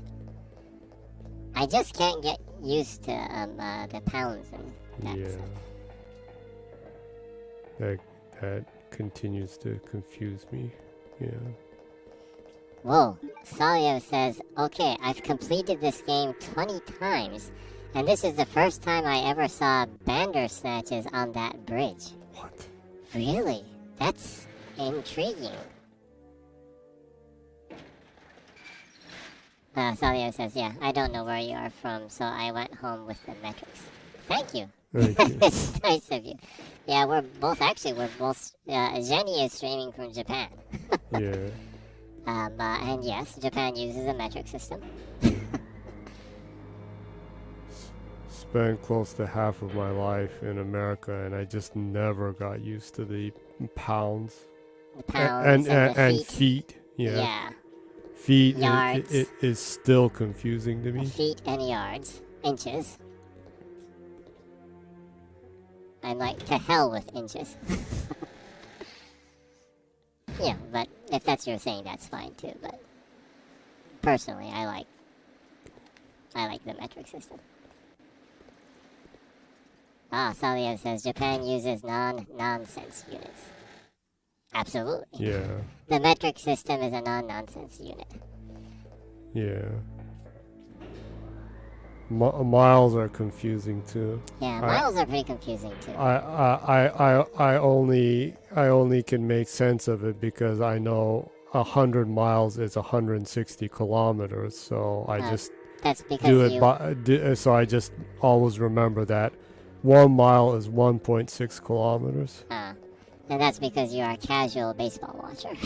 Yeah, very casual. Very casual.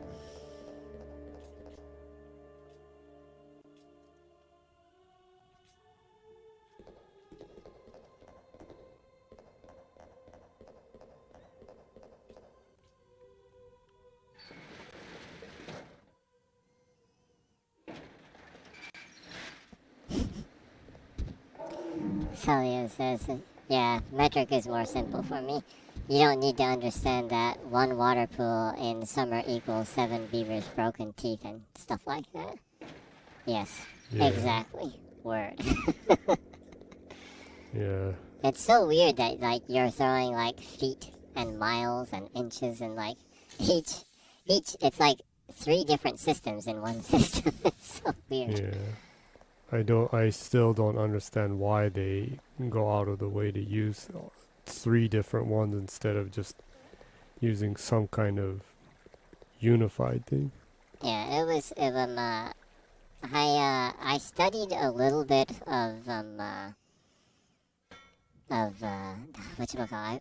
Sorry, I'm drunk right now, so my memory is like has gone down the drain. I studied some drafting. Yeah. Oh, sorry as well, because they come from the British, so I guess they stuck with it. Yes. Yeah, so when I was studying some drafting, it was really confusing for me switching between the metric system and feet and inches. Yeah. Because you do kind of need to understand the differences if you're drafting internationally and stuff like that. Yeah. But it's just like, I was like, to hell with it.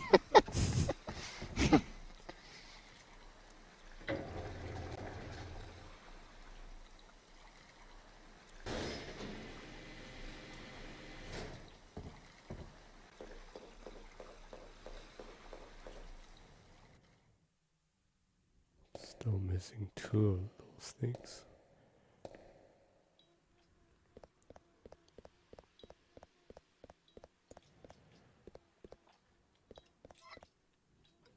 Damn, I forgot I should have checked if I can use that other card key somewhere here.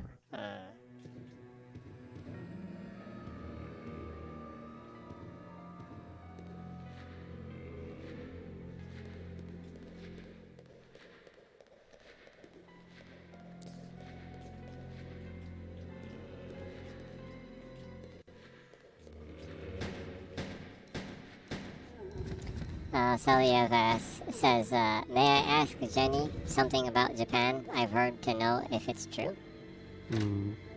Sure. Go ahead. Jenny is all yours.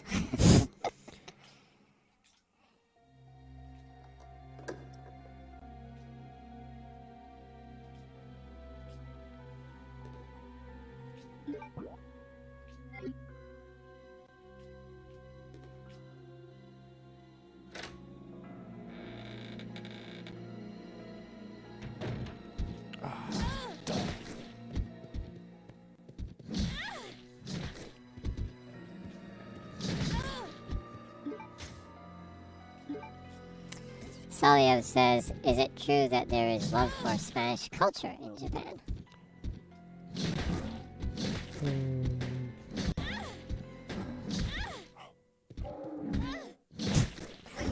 She's like totally being annihilated by them.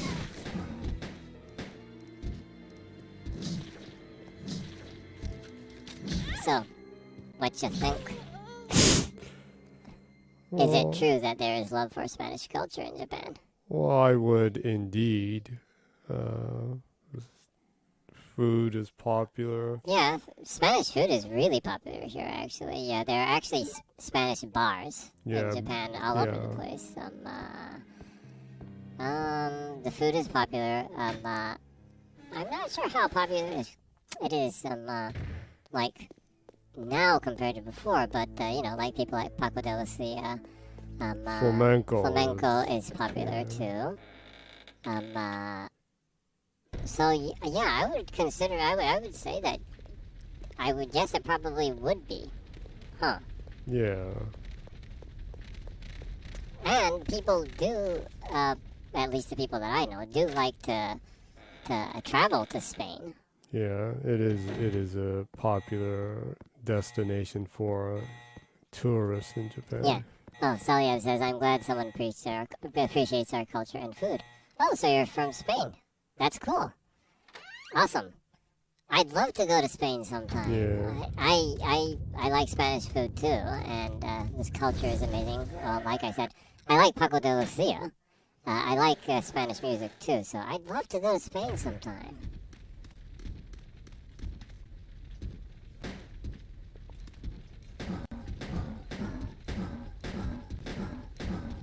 I'm not sure if that's the right pronunciation.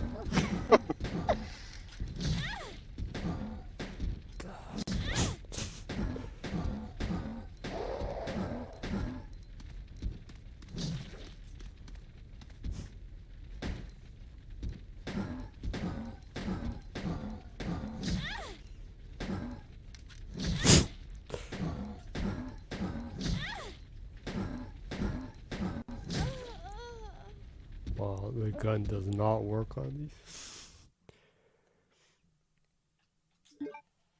Celia says, you'll love Spain. But don't play RE4 looking for accuracy with Spain. Yeah, I was actually surprised that that was in Spain. Yeah. Yeah. I imagine that it's nothing like Spain, even in the countryside. Yeah. Nothing like it. Yeah. I highly doubt anyone in Spain talks like, look at that! Like the rabid villagers.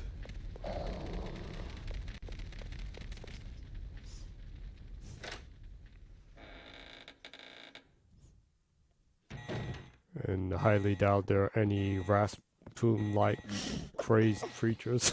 Yeah. or tiny Napoleon-like men. Reminds me, they changed his name from Salazar. Yeah, they changed his name from Salazar. Celia says, I swear to you, I don't live in a dirty cabin made from branches. Yeah. Celia says, we do have crazy shit on lakes, though. Well, when I do travel to Spain sometime, I guess I'll check some lakes out then. Yeah. Never throw rocks into a lake or something. Yeah.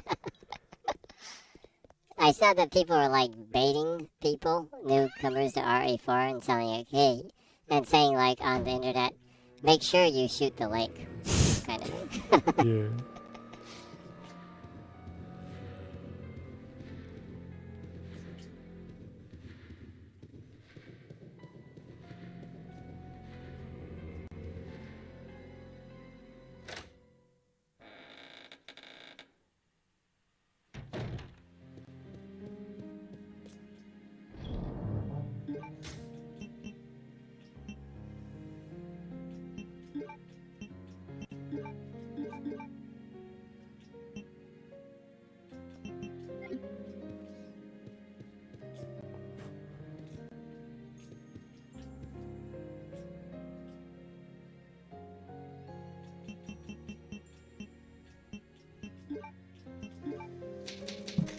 I thought it was pretty funny that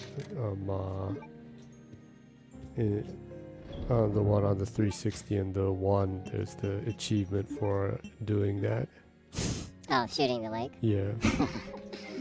Yeah, there is an achievement like that, right? Yeah. You actually completed the achievements on the 360 version of that, was it? No, I was.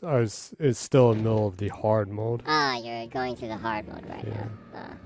I got everything else though. Oh, whoa, you're pretty close then. Yep.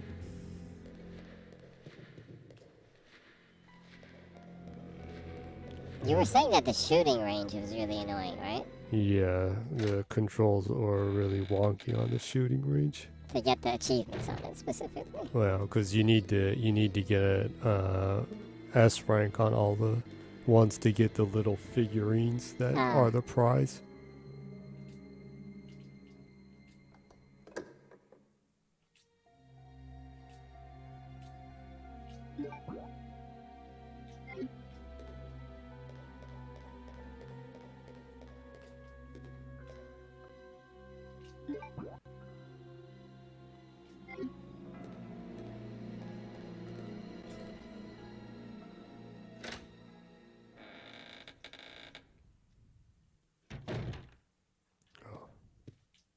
Forgot this was here.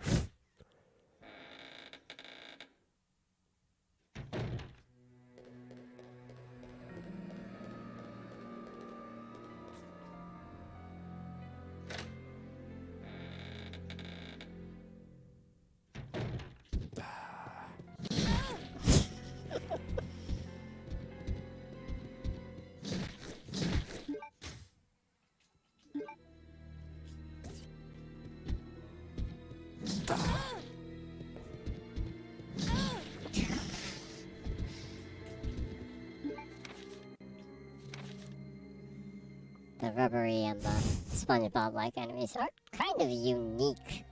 They're kind of a unique enemy design in RE Huh, it's kind of out there compared to other ones, specifically in Code Veronica, huh? Yeah. It's a very vibrant color palette they use. They decided to go with that. Yeah.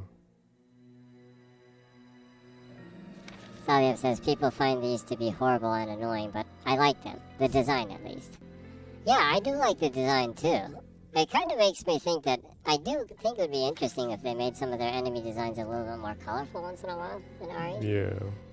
I kind of enjoy that they're kind of vibrant in color.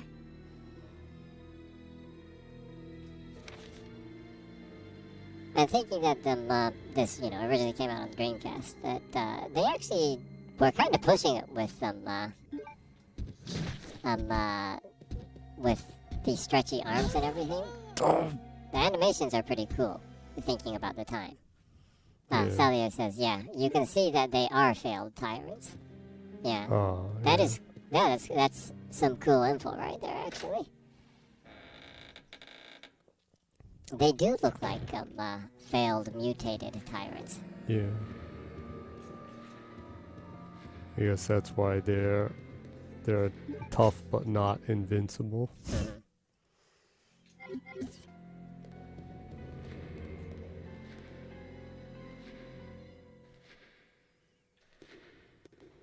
The old lure them and then run around them.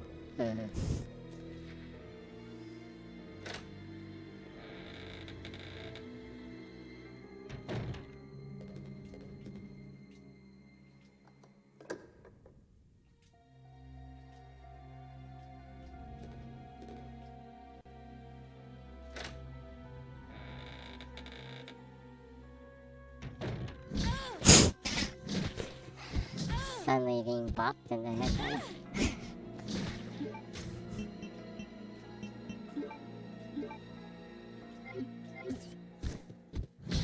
Ah.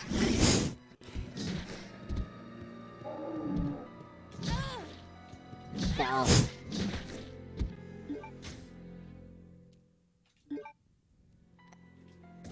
Now you're just gonna make a run for it. Yeah. Can you survive? Ah. I don't know if I need this, but You'll take it anyway. yeah. Claire, Saliev says, Claire punching ball Redfield. That's basically what you are. Yeah. Ah, almost there. Just that was a close one.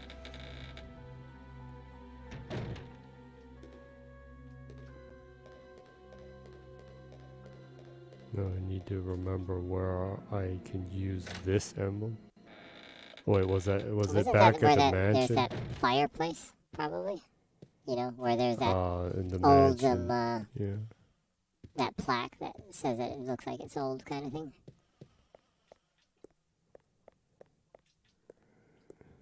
Nothing here.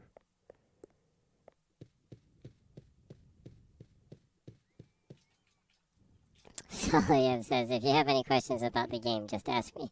I'm a living walkthrough of it. Any questions, Jenny? Or do you want to try to get this on your own? Do you want to ask where that you use that plaque? I was pretty sure I saw it at the mansion. Yeah. I guess we can sustain the suspense and see if Jenny is right or wrong.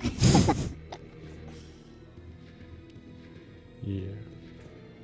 Just have to see if I'm right or wrong.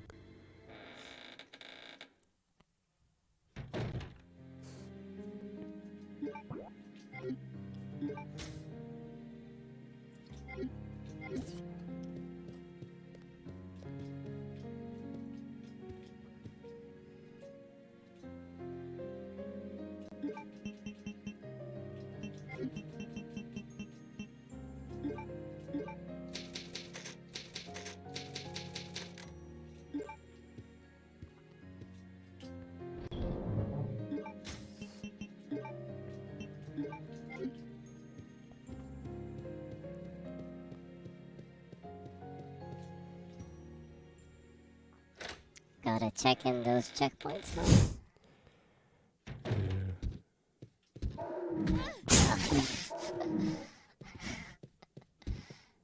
Damn tank controls. They're definitely faster than tyrants, huh? At attacking, at least. Yeah.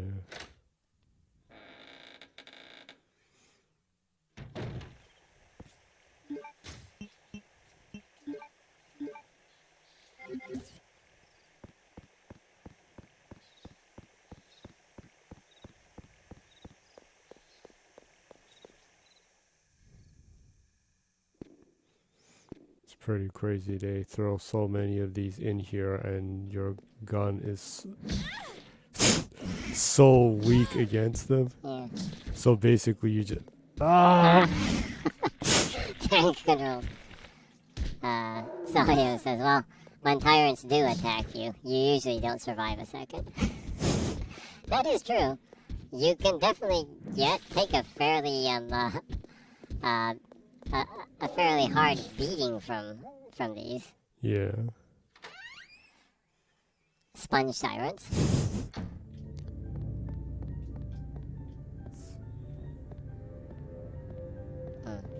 I actually like the sound of the matter right here. Dramatic.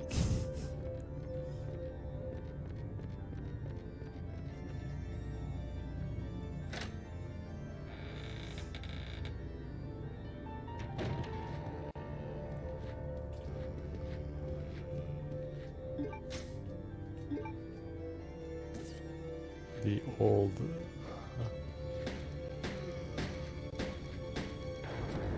old zombies where they weren't before. Oh, Solio says, best music in the game for me. Yeah, it is, it kind of is a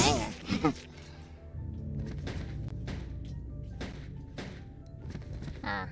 Solio says it captures RE ambient perfectly. Yeah, I agree. It is a nice tune, huh? Nice and kind of, ominous and slow, kind of creepy, atmospheric. But not like, you know, overly in your face kind of thing. It's a really good kind of, a horror tune, huh? Yeah.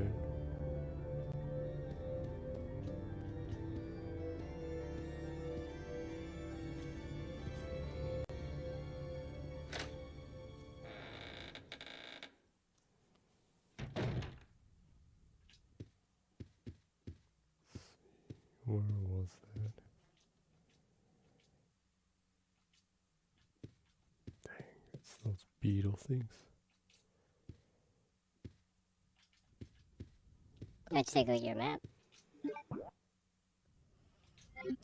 It's just this room and the other room here. For being a big mansion, there are like only 2 rooms in the entire mansion.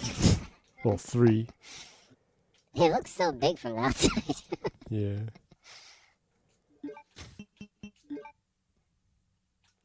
Oops.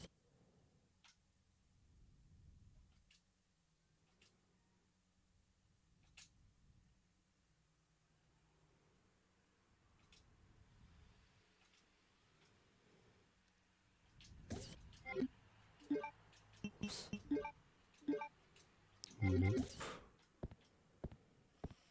Solio says, never forget that trumpet, that trumpet falling through stairs that they put in RE1 Dual Shock Edition.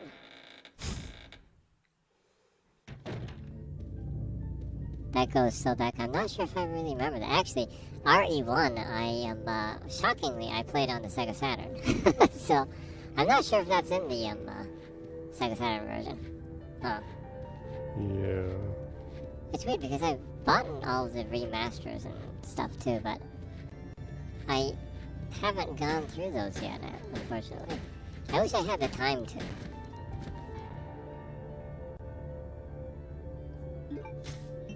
I definitely have to go through RE1. Yeah. You need to go through one just to hear the "Can we see Tyrant now?" I wonder if that's still in the the remaster that is on Xbox right now. Cellular says, I'll leave it here, but if you are in another computer, mute yourself so you don't have copyright Twitch crap. It is awful. Okay, I'll check that out after the stream's over then.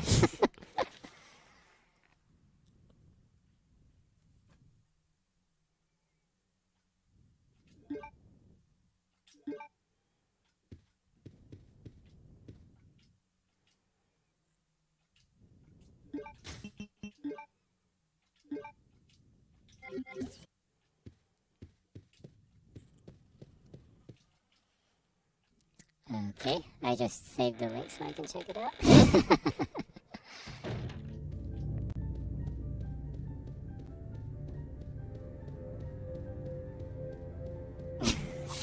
It says, get some napkins in case of severe ear bleeding. I'll be careful with the volume. That's just...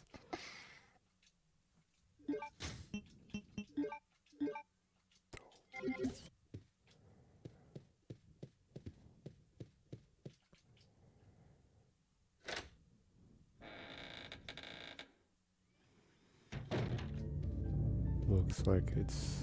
I'll have to check the room with the tyrant in it.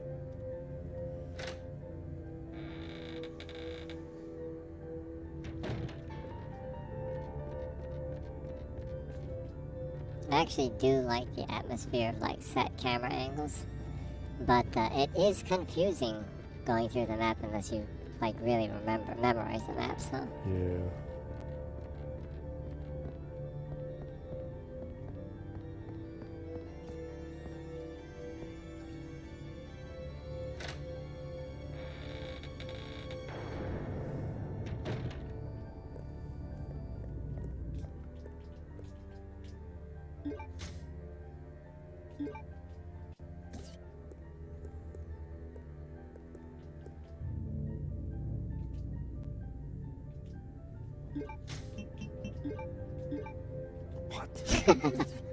So it's not there.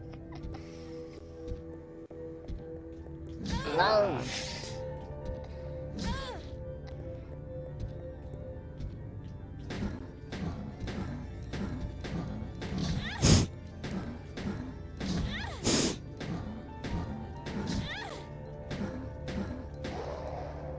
You can definitely take a beating from them, huh? Yeah.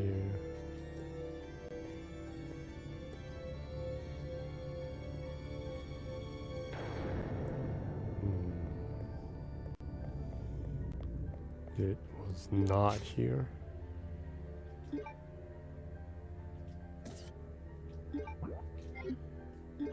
Which means I did not need to come back here yet. I guess so.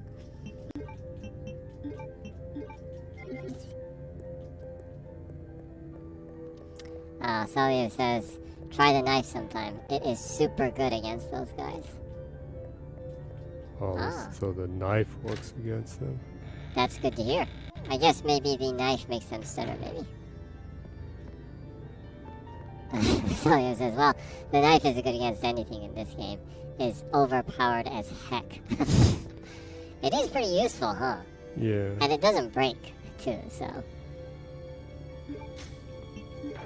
I don't know if I'll survive, so I'll just equip it just in case, since there's several on the way back.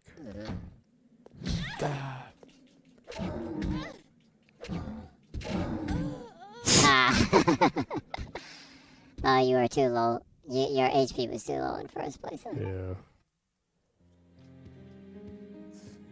Where was the plaque?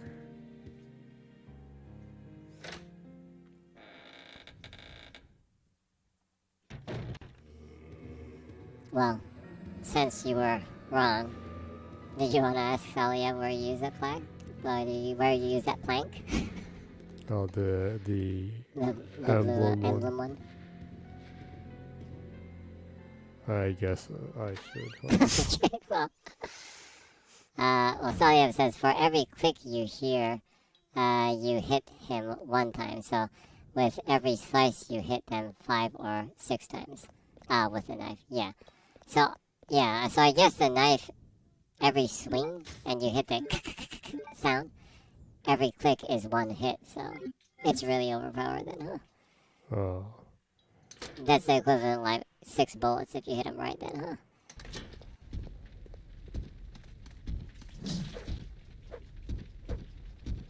Ah, camera angle distorting your understanding of how close you are. Yeah. Okay, so I guess Jenny is asking for your help, Salio. Where do you use that family plank with the blue one with the hawk and the shield? Or is it like way later on? It might be.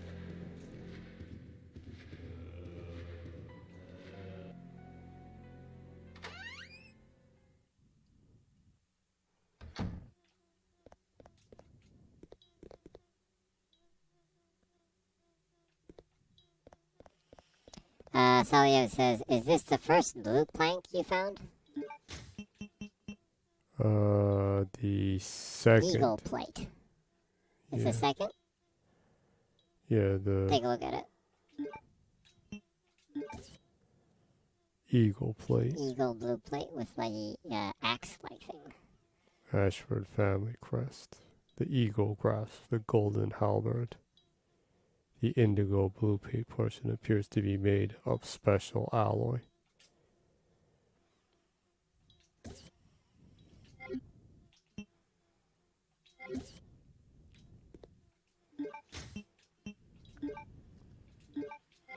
So it says, ah, yes, you have the blue key card. Then you need to go to the prison. I'll leave it there in case you like to explore and find it yourself. Oh, okay. Okay, well, you can explore the prison then, huh? Yeah. Thanks for the info. Thank you.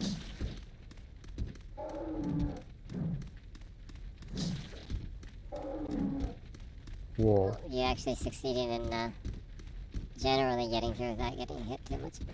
Salio says, my pleasure. Thank you.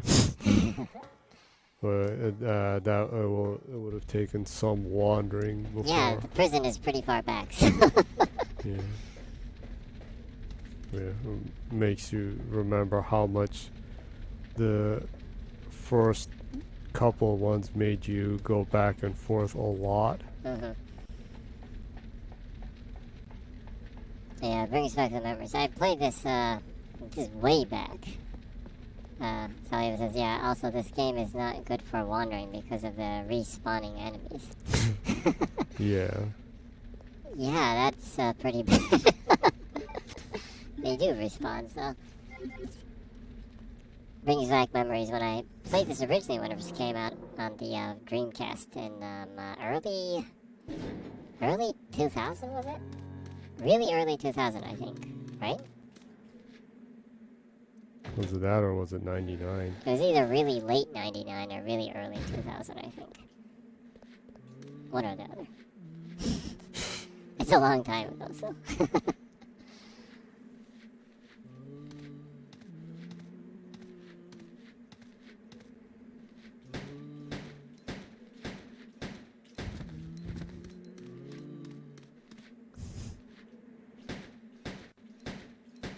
Sure enough, they are back.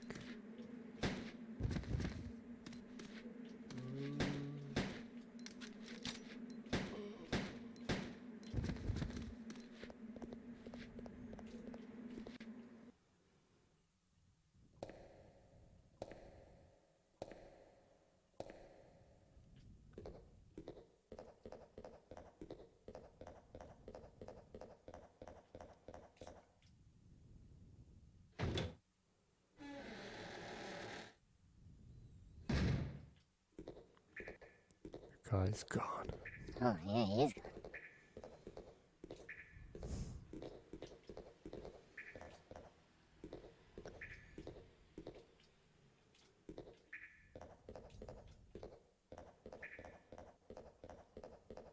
And he took the Zippo lighter with him. He did indeed.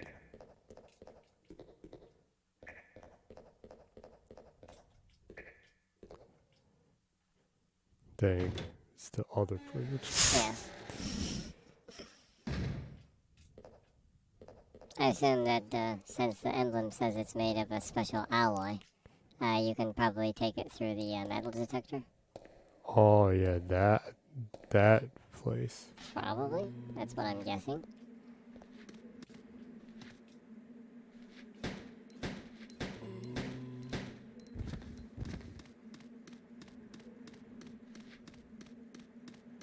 Yeah, that's right. That's also another area you get hit like nuts. Because you can't take weapons through there. Yeah.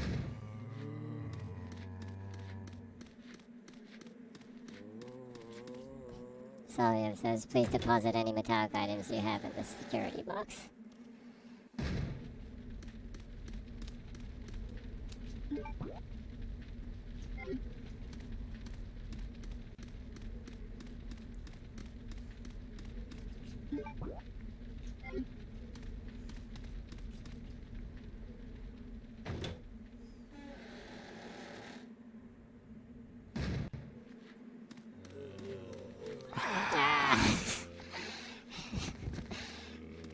Respawning zombies.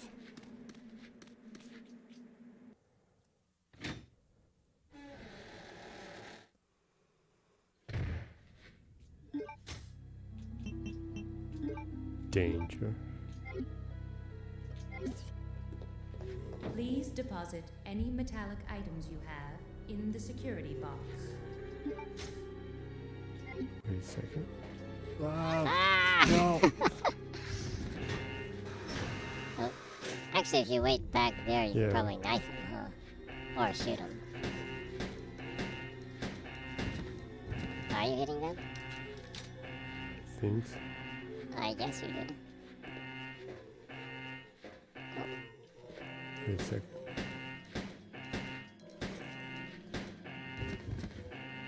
Isn't everything, like, closed off if it's Yeah, but alarmed? I can't go through with weapons though. Yeah. So you're just clearing the zombies right now. Solio says, I have to go for a while, guys. Gonna have dinner and all that. If you are still here when I come back, I'll rejoin.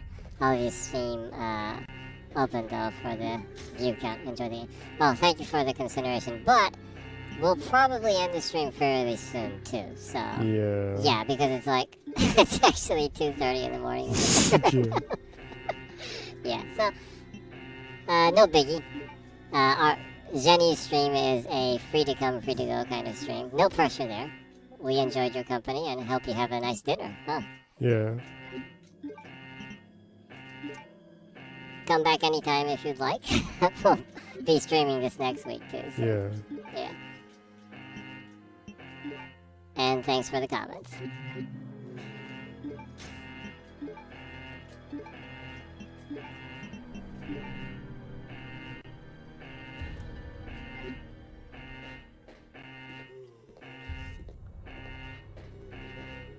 Solio says, sure thing, I've subscribed already, so I'll come again if I can.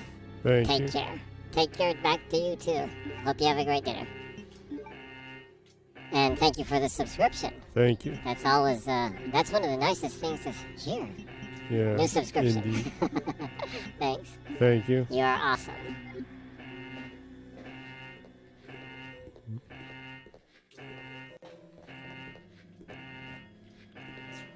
You probably have to, Yeah. I need to push the Yeah. switch. Please deposit any metallic items you have in the security box. What? That was weird. Please deposit any metallic items you have in the security box.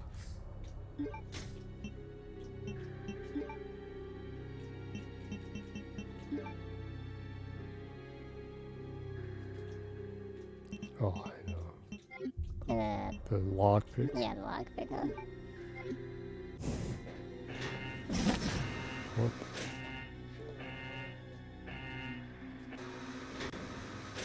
Please deposit any metallic items you have in the security box.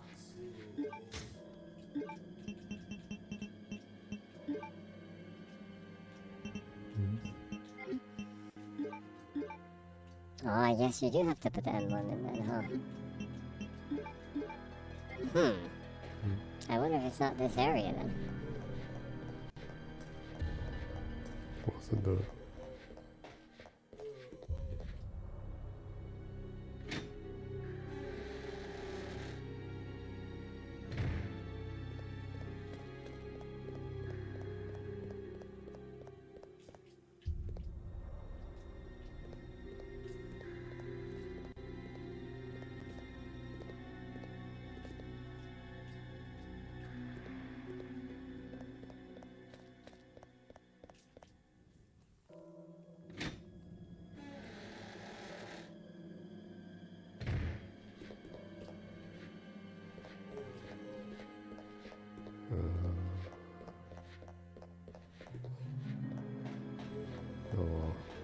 be stopping soon, so I should just run without weapons. So, Somewhere around here. I did see it somewhere.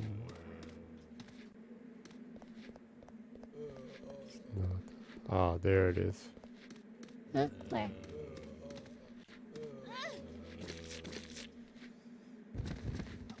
Back over here. Oh, inside there? Yeah. See, you can see it right there. Ah. Okay, well, you know where it is then, huh? Yeah. Ah, Indigo yeah, blue indigo blue plate. plate. Yeah. Oh, that was so at the beginning of the game that I totally forgot about it. Yeah, I know. You would have been wandering for a long time for that. Man.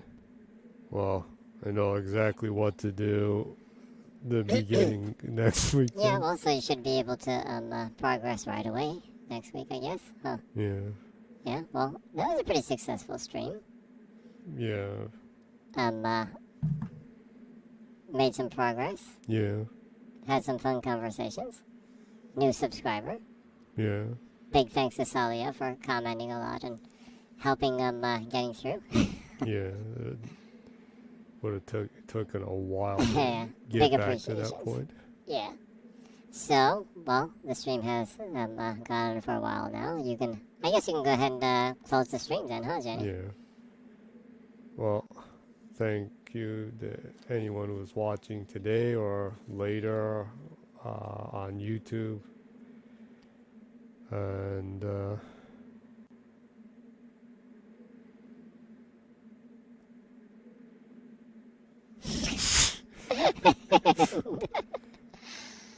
and I hope next week we'll be able to get into the Chris area of this one. Ah, yeah.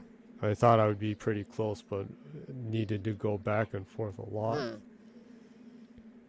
Took a lot of beatings from the yellow spongy guys too. Yeah. The sponge tyrants. Yeah. But I hope you enjoyed it and hope to see you again, whether live or on YouTube or from the backlog. And yeah. even if not, then hope you have a fantastic life beyond this. And remember, good night and keep smiling. Awesome. So Jenny streams once in Japanese every week on Wednesday, 0 o'clock Japan time, and once in English on Saturday, 0 o'clock Japan time. So if you enjoyed the stream, please check either of them. But next week at the same time, Jenny will be streaming the continuation of Resident Evil Code Veronica. Jenny also puts her archived videos up on YouTube. If you go to YouTube and put in ZGENNYY and click the search, Jenny will be at the top.